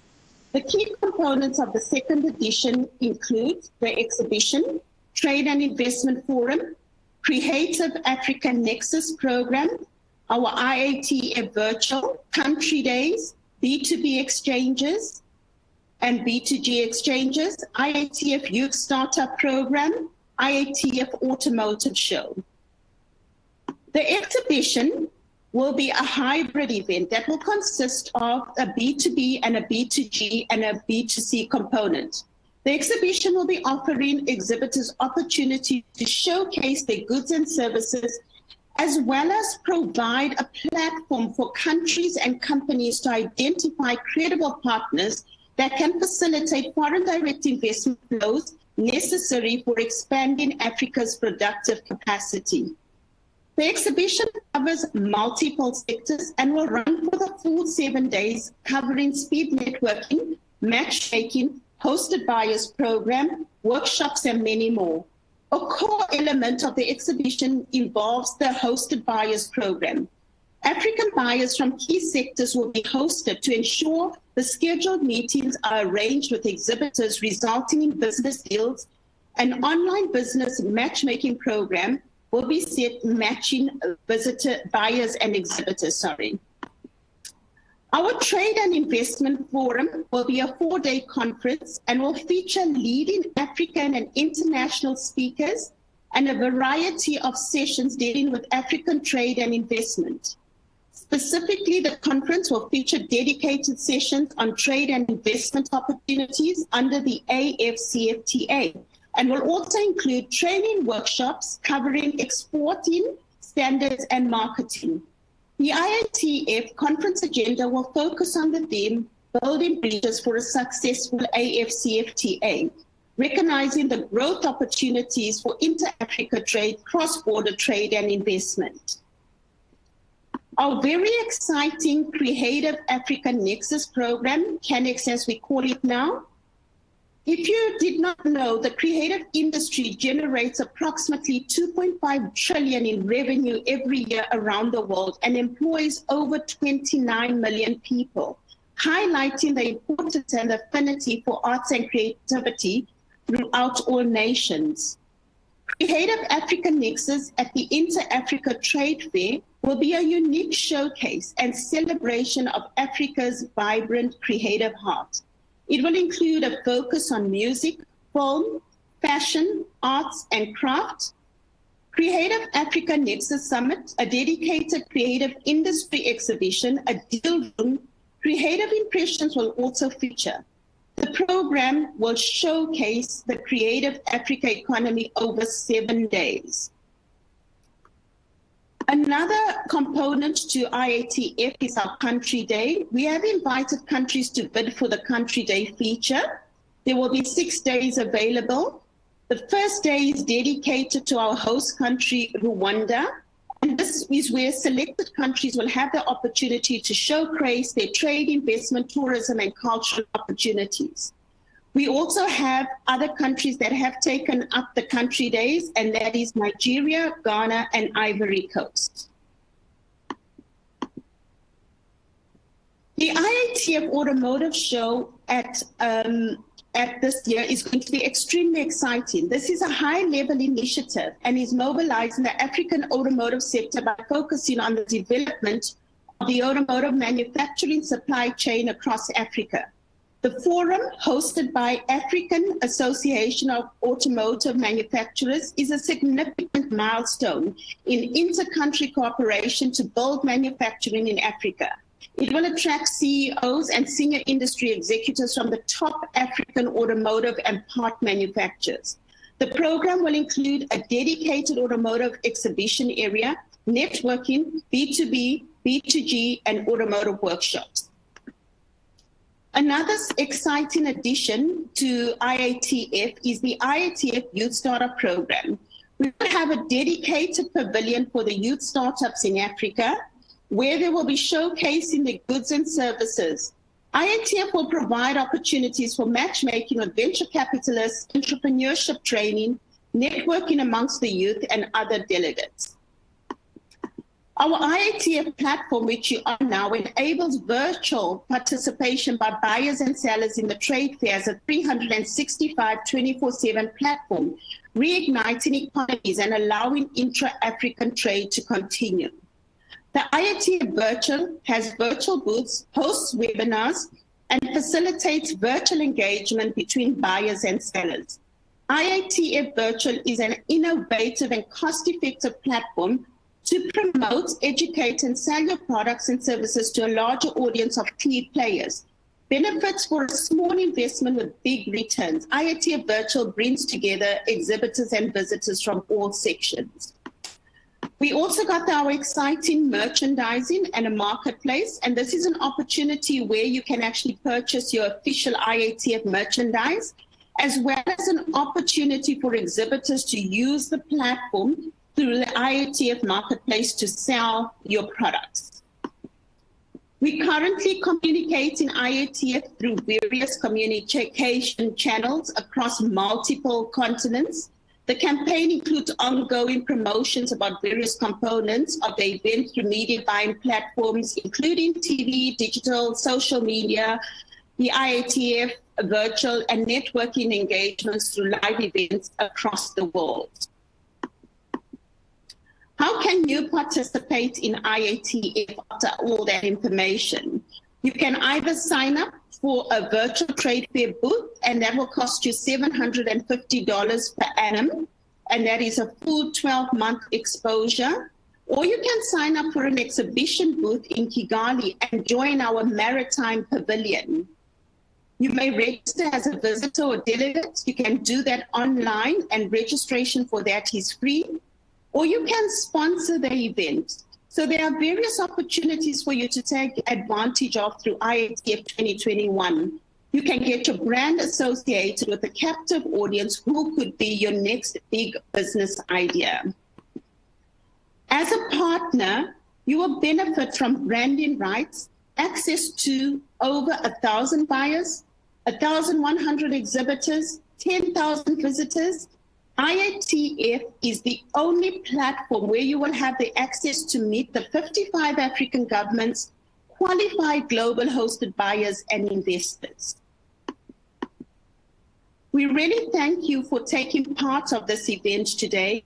And if you have any questions, please feel free to contact us directly, and we're more than happy to assist.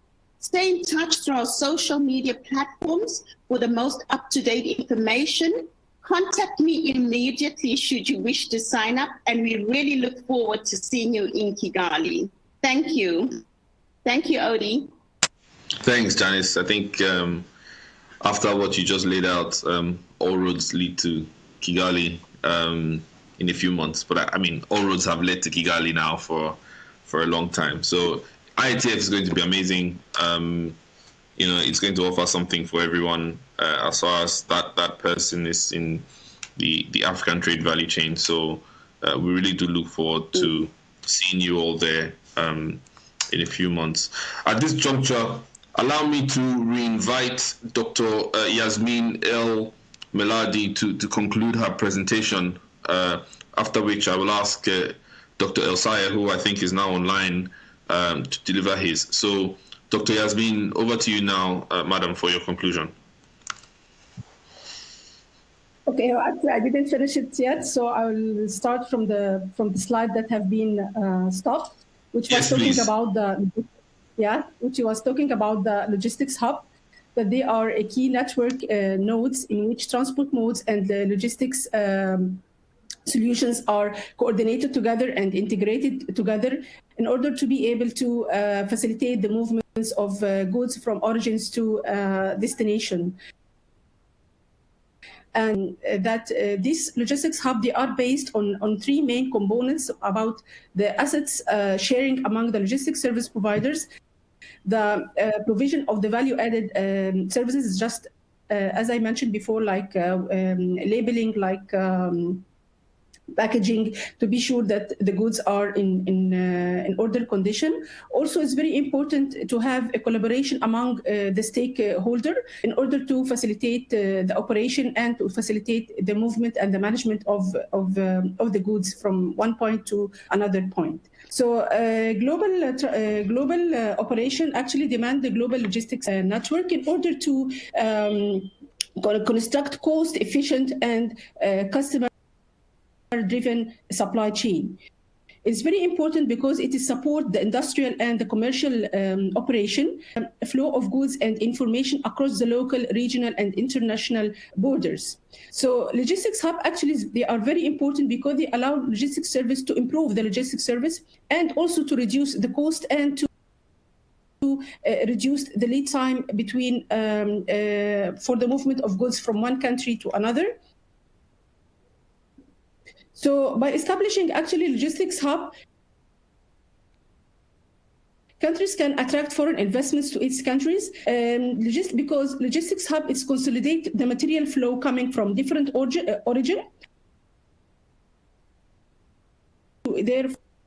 That they are reduced the transport cost, reduced the lead time taken, improve the handling, facilitate the customs, and improving at the end the customer services. Because as we have mentioned that there are some factors which hinder the development of African trade, which one of them was cost and the infrastructure. So by existing of this logistics hub, it will facilitate access to market easily, it will reduce the lead time, and of course it will reduce the transport cost.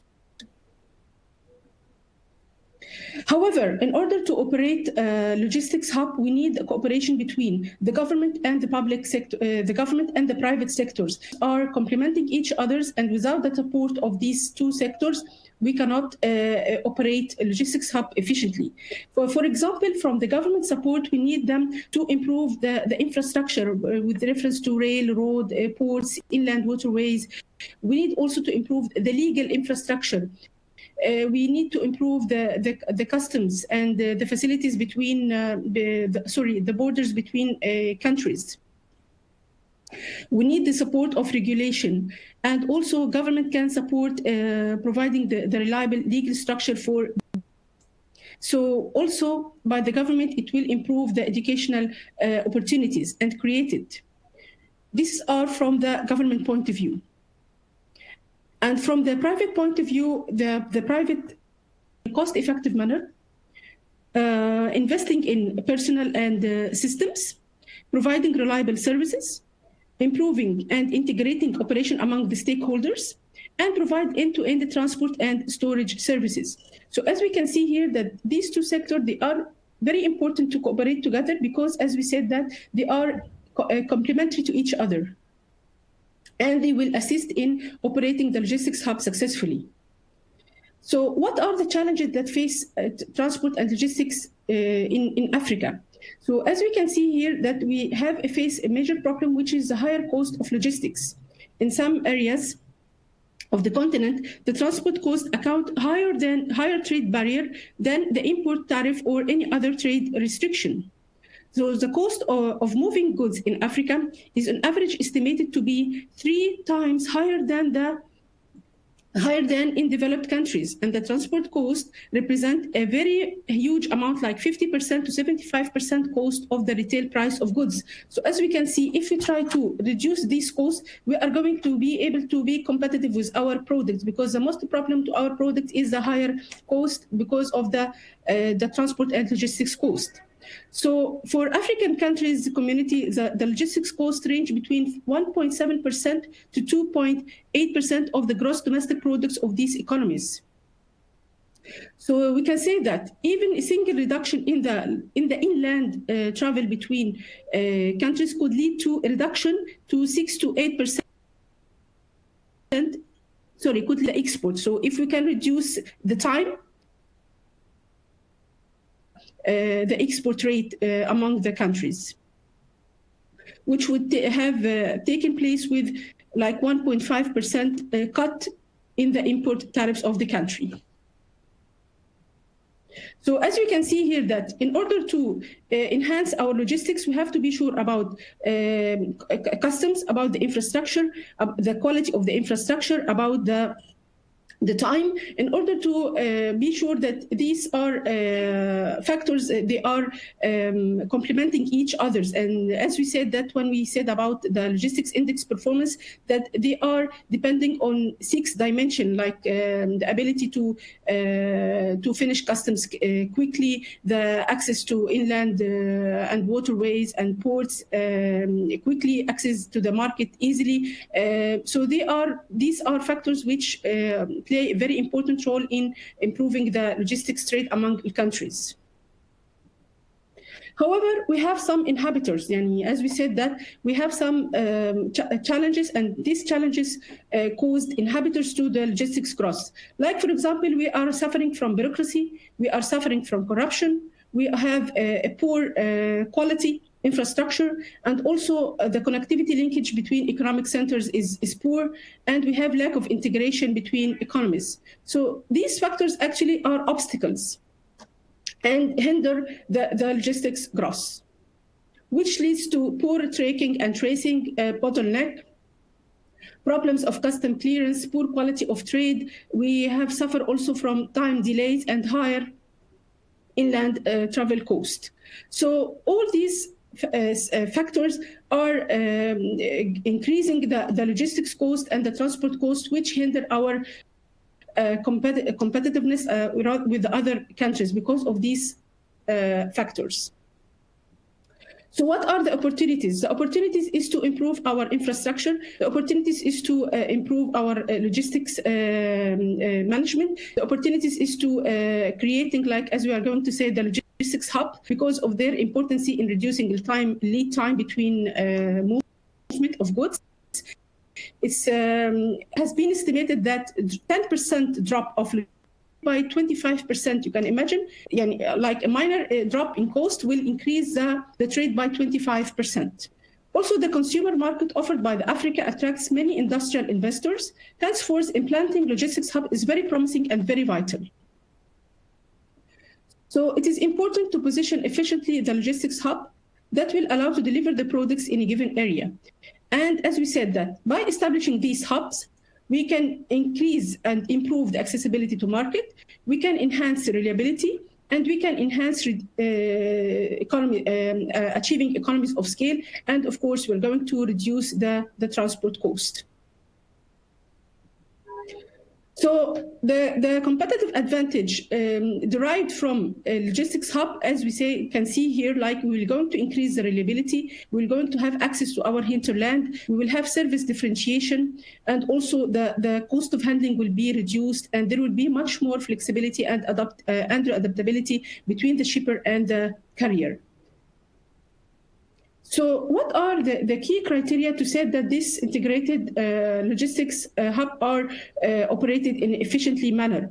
There are some criteria that we have to take into consideration, like, of course, the strategic location. What is the location of this logistics hub? What is the infrastructure of this hub and the hinterland and the ports and the roadway? Whether it is a part of business hub or manufacturing hub, whether it is have the ability to provide value-added services. What about the government intervention, whether it is for it will support these hubs or not? And of course, the most important is what about the availability of the efficient and adequate logistics infrastructure? So I'm going now to give you some examples in 7 countries in Africa that they have established a logistics hub. And as we are going to see how this logistics hub increase the trade and improve the movements of goods from one country to another. And of course, they are having a strategic location among the African continent. So we'll start here with Zambia. You are with me? Dr. Yasmin, just a gentle reminder that the session is actually supposed to end around now. So if we could try to wrap this up within the next few minutes, that would be, especially as we still have another speaker. Yeah. Thank you. Yes, of course. So I'm going here to give you some examples about some 7 countries in Africa that they have established logistics hub. So I'm not going in depth, but I will show you here, like we have in Lusaka in Zambia. This one of the most promising logistics location in sub-Saharan Africa. And through the road, Zambia can connect with port in Mozambique, Namibia, South Africa, and United Republic of Tanzania. Also here, we have Mali, logistics hub, and this Mali logistics hub will be located in the main road corridor from Dakar, Senegal to Bamako and close to the Dakar, and will be capable of handling like 300 TEU, 4 million tons of bulk and general cargo. Also, we have a Kajali logistics platform in Rwanda. And this platform also will solve the inland logistics problem delays and cost by providing one-stop shop for all logistics requirement and cargo services. And of course, this will improve the import and the export to and from the country. Also, we have in Uganda a hub called Gulu Logistics Hub in Uganda. And this one is expected also to improve the capacity of transport infrastructure in northern Uganda to serve trade and business markets in South Sudan, northern Uganda, and eastern parts of the Democratic Republic of Congo. Also, we have Angola. It is one of the largest economy in sub-Saharan and will stay on a fast growth path. And the key driver, of course, as we said before, that there are like oil discovery and oil production and great retail market. Also, we have Namibia. Namibia also has a competitive advantage resort and has a stable and secure environment. So its geographical location also will assist in to be this location to be very operated efficiently. And at the end, also, we have Djibouti Logistics Hub, which is Djibouti. It is at the crossroad of Africa, the Far East, Europe, and on one of the busiest routes in the world. Djibouti occupies a unique geographic position. And as we can see that from these examples, that all of them are having the strategic location, having the good environment, having the good infrastructure, having the accessibility to market and hinterland. And by this, actually, I'm going to conclude my presentation that global transportation and logistics industries are playing a vital role in African trade competitiveness. So the government should devote efforts to improve its infrastructure in roads, railway, and inland waterway. Also, it's very important to establish logistics centers and hubs and to enable supply chain and distribution network to work efficiently. Also, by creating all of these, we are going to improve we're going to create job for our citizen and to create the awareness of the importance of the logistics, establishing logistics hub. So my recommendation is very important to enhance physical infrastructure and transport services, as well as improving transit facilities and support services. So as we can see here, future growth and development will rely on the quality and efficiency of its transport network. Thank you so much for your listening, and it's my pleasure to hear any questions. Thank you very much, Dr. Yasmin, for that very in-depth overview on the maritime logistics landscape in Africa. I think logistics are generally, I'd say, something that we all recognize at a superficial level and sometimes even take for granted as individuals, but the presence of trade facilitating supply chains and infrastructure can, as you rightly told us, clearly be the difference between prosperity and poverty, and this is why the Connect pillar of Afreximbank's Intra-African trade strategy emphasizes the need to prioritize things like trade enabling and trade carrying infrastructure. So the bank is definitely well aware of these gaps and is throwing as much resources as it can towards remediating. Now, in terms of questions, we have run out of time. So, as has been the case with previous presenters, what we're going to do is we're going to provide responses to all questions after the session. But at this juncture, allow me to call on Dr. Elsaya. If you're online, sir, if we could ask you to take the floor, please, and deliver your presentation. Over to you. Yes. Thank you so much. Good morning, ladies and gentlemen. You hear me loudly, or there is a problem in the voice? I can hear you, but not as clearly as I would have hoped. So it's much better now.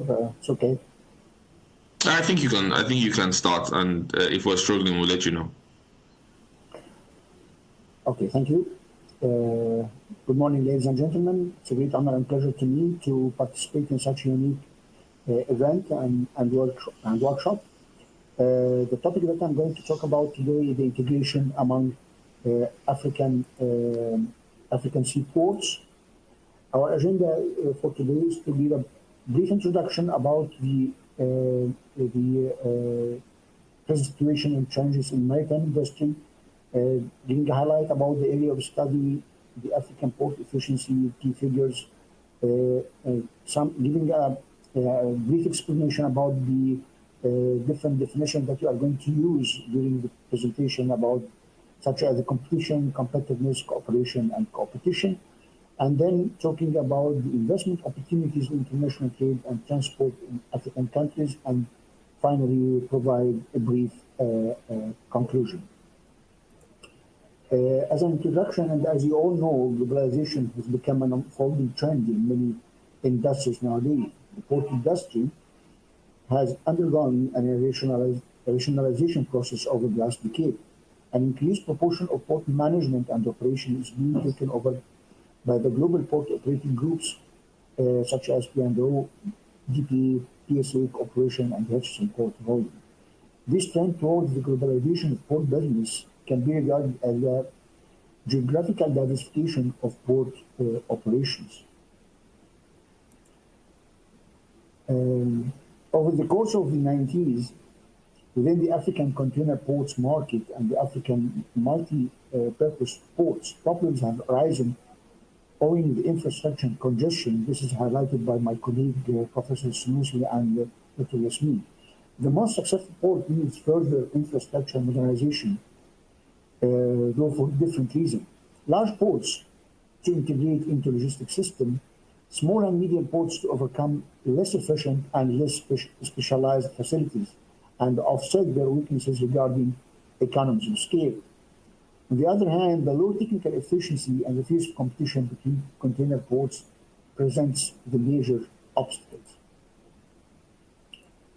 Our today's presentation will focus on the African sea ports, and we can divide, as you can see, the African seaports into three groups.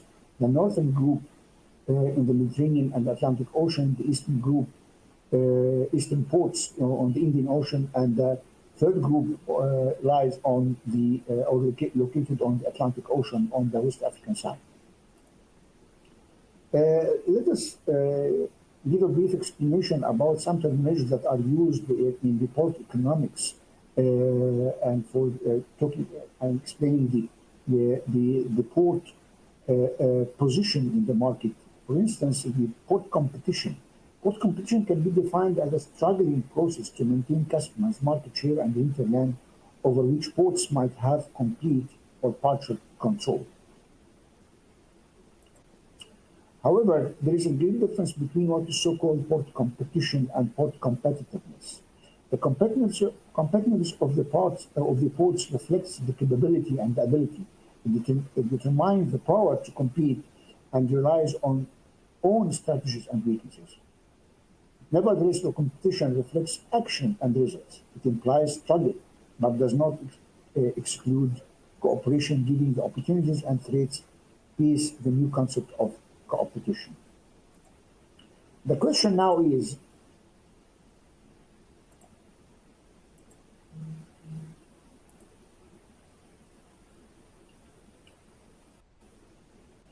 do you really need to compete or to cooperate or to have a certain type of collaboration?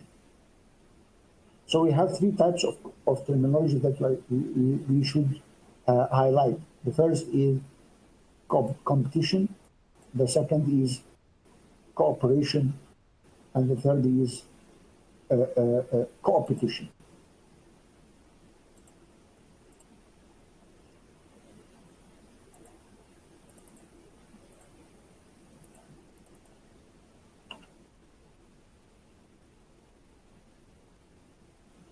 But to know the main points is who are the real port competitors. The real port competitors, to answer this question, we should highlight that the terminal imports are competing each other in terms of intra-port competition. However, the ports are competing in terms of strategic competitions and in inter-region and inter-country scale.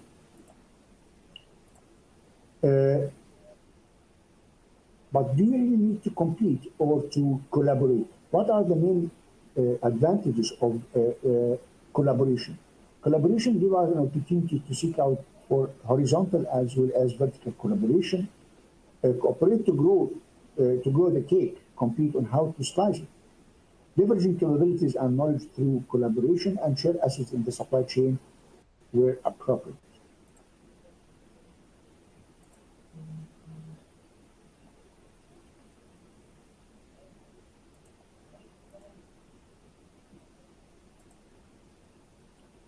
However, the port competition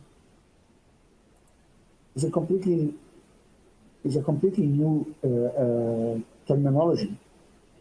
It derived from the Latin concrete, means running together. Competition by definition is a business strategy based on a combination of operation and competition, driven from understanding that business competitors can benefit when they work together. A non-zero sum scenario in which the sum of what is gained by all players is greater than the combined sum of what the players enter the scenario with.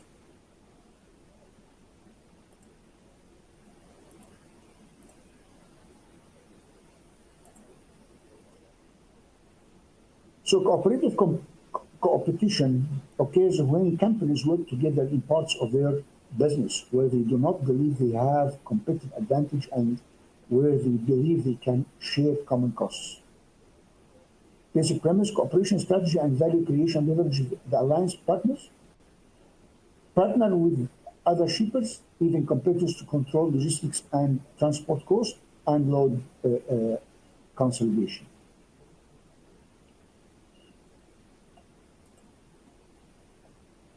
Who are the competition partners? Producers, customers, consumers, shippers and terminal operators, logistics service providers, and fourth-party providers, of course. What is the relation between competition and value creation? Competition does not simply emerge from coupling competition and cooperation issue. Competition implies that cooperation and competition merge together to form a new kind of strategies. Independence between firms giving rise to a competitive system of reciprocal value creation. There are different types of cooperative arrangements like technical training, patent licensing, production assembly, franchising, know-how licensing, and etc. There are so many examples for competition agreement between ports to achieve different objectives and targets, like lowering production and or consumption cost. As you see, the table here shows the different types of collaboration that can take place between different ports.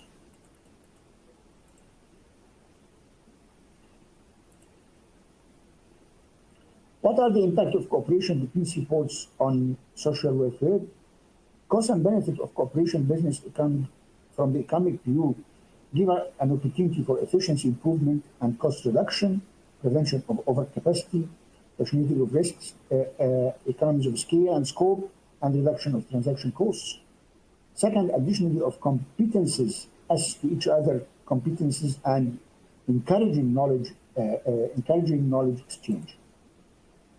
Third point is the positioning of the company, use of each other, brand name reputation, market position, reduction of international competition, creation of market standard, and joint political protection of interest. If you want to apply or implement such concepts of port economics, competition, cooperation, competition, and competitiveness in the African seaports market, you can find that there are so many opportunities for investments in international drive from the international trade and transport in African countries. We all know that Africa, the world's second largest and second most populous continent in the world, with a land area of 30.4 million square meters, and is a market of 1.2 billion people, and an estimated of GPA of $2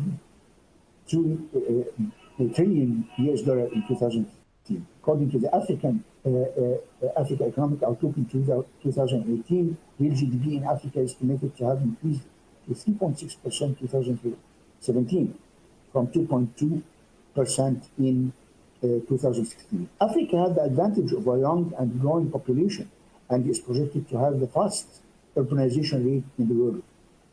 Africa also has a huge potential to develop a strong manufacturing sector, which could play a significant role in the economic development of the continent. That includes creating employment opportunities, creating to domestic demand, and generating export surplus, among others. However, Africa is yet to climb the value chain of mineral processing and manufacturing, which would help the region to unlock its full potential of natural resources. One of the major factors that restrict Africa from reaching the global value chain is the huge deficit in infrastructure sector. According to the Office of the Special Advisor in Africa, the United Nations, approximately 60% of the continent population lacks access to modern infrastructure, which isolated communities prevent access to healthcare, education, and jobs. And indeed, economic growth, inadequate infrastructure is a major determinant for Africa to achieve its full growth potential. Various reports indicate that inadequate transport infrastructure adds around 30 to 40% of the cost to goods traded among African countries. A better transport and logistics infrastructure, as my colleague Dr. Yasmin highlighted, provide efficient transport service to other sectors, apart from mining and natural resources, resulting in a better standard of living for its citizens by bringing agriculture and manufacturing products to market. Although African government, financial institutions, and the private sector have played an instrumental role in boosting regional integration, the levels of continental integration have remained relatively low. Intra-regional export stood at the 17.7% of the total export of Africa in 2016, increasing by 11.7% rather than 1996.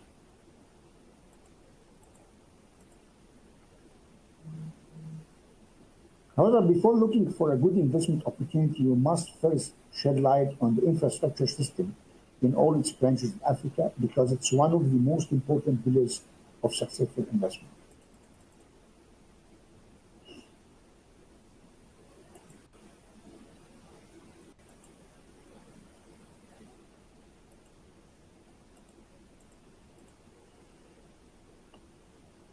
In regional basis, regional integration has always been about more than market access. Regional cooperation has always been important, if only because the need for rail, road, and other means of communication, and it's now affecting more attention on severe fronts. Increasing physical linkages across the African continent have spread environmental externalities beyond the national jurisdiction. There are some example investment opportunities in transport in African countries. You can read it in depth freely later on. But to focus on the investment opportunities, we have evidence of cooperation in 3 areas as illustrated here. These areas are energy and mining, hard infrastructure and soft infrastructure. Most infrastructure industries across Africa have performed poorly. Regionalizing infrastructure reform would help in several ways. First, inefficiencies in infrastructure become more important as barriers to trade fall, if only because goods transit through infrastructure network. Second, a trade liberalization has resulted in regionalization communication infrastructure. The associated network will operate more efficiently if organized internationally. Third, the likelihood that national regulation will serve a protection against international competition will be reduced if regulation is regional. In terms of hard infrastructure, we need to improve the roads. The infrastructure in ports, railways, and corridors have always been important to African integration. These have taken place during the 2012 and 2015, with transport accounted for 22% of this disbursement across Africa for the longer run. China and the African Union Commission signed a far-reaching agreement with the framework of the African Union Agenda 2063 to link all African capitals by road, train, and air transport. The oldest urbanization region, Africa, has an urbanization rate of 1/3 compared with over 1/2 of the rest of the world. Africa road density of 3.5 kilometers per 1,000 inhabitants is less than half of the global average, and its paved road density of 0.7 kilometers per 1,000 inhabitants in just 1/5 the global average.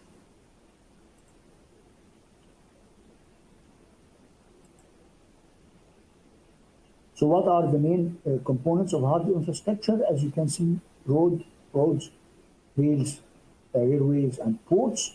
You have to push for the improvement of the infrastructure of such modes of transport that will lead to low trade costs and high trade volume.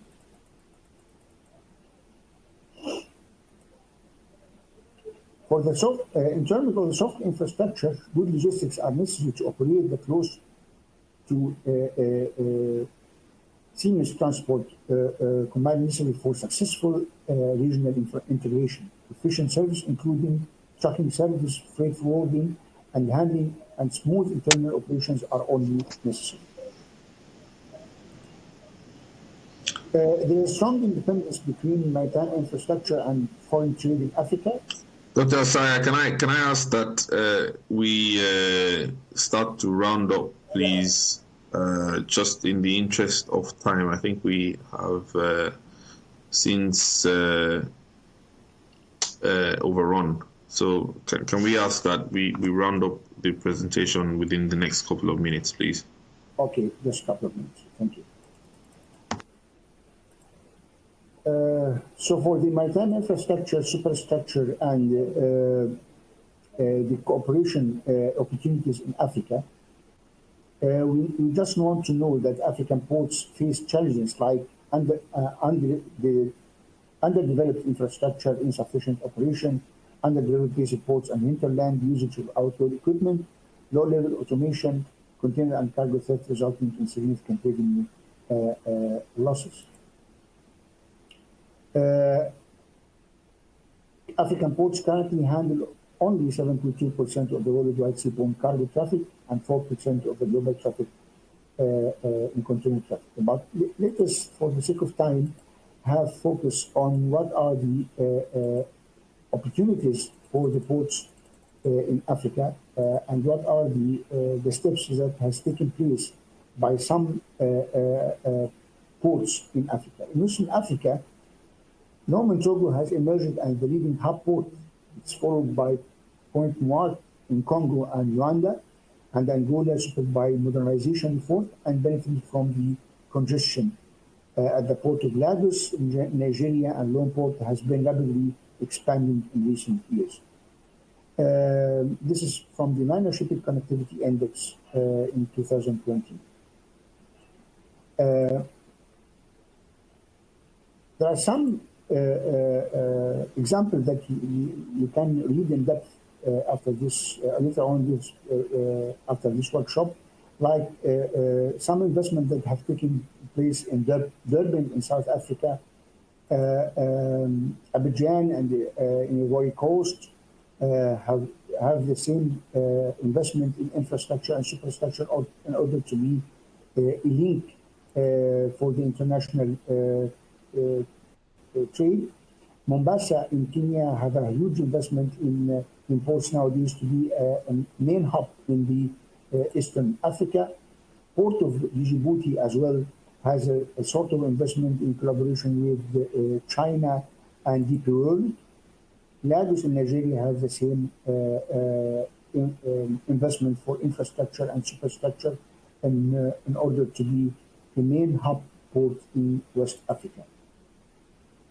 In conclusion, African GDP growth is projected to accelerate to 4% in 2019 and 4.1% in 2020, but even the growth is not fast enough to address present physical and current account deficits in unsustainable debt. Indeed, countries have to move to higher growth path and increase the efficiency of the growth in generating decent jobs. The macroeconomic and employment outcomes are better when industry leads growth. The special theme this year is regional integration to Africa economic prosperity. 5 trade policy action could bring Africa total gains to 4.5% of the GDP of the 134 billion. First is eliminating all today's applied bilateral tariff in Africa. Second is keeping role of origin simple, flexible and transparent. Third is removing all non-tariff barriers on goods and service trade on most of favored nations basis. Fourth is implementing the World Trade Organization Trade Facilitation Agreement to reduce the time it takes to cross borders and the transaction costs tied to non-trade measure. Fifth is negotiating with other developing countries to reduce the half their tariff and non-tariff barriers on the most favored nations.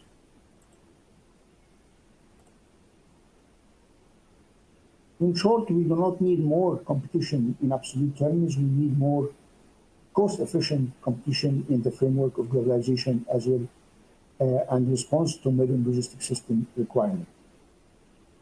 The wisdom is that do not be afraid of others because they are bigger than you. The real size could be measured in the wisdom. Thank you so much, and if there's any questions, I'll be there.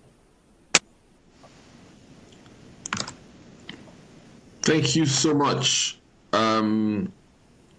Elsaya, for that insightful presentation, which effectively built on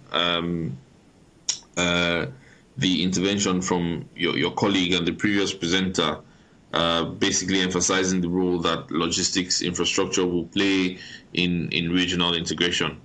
I guess your intervention could not be more timely at this point as the AFCFTA gathers pace, and I have no doubt that as a continent we will try to make the synergies and the opportunities that come from there.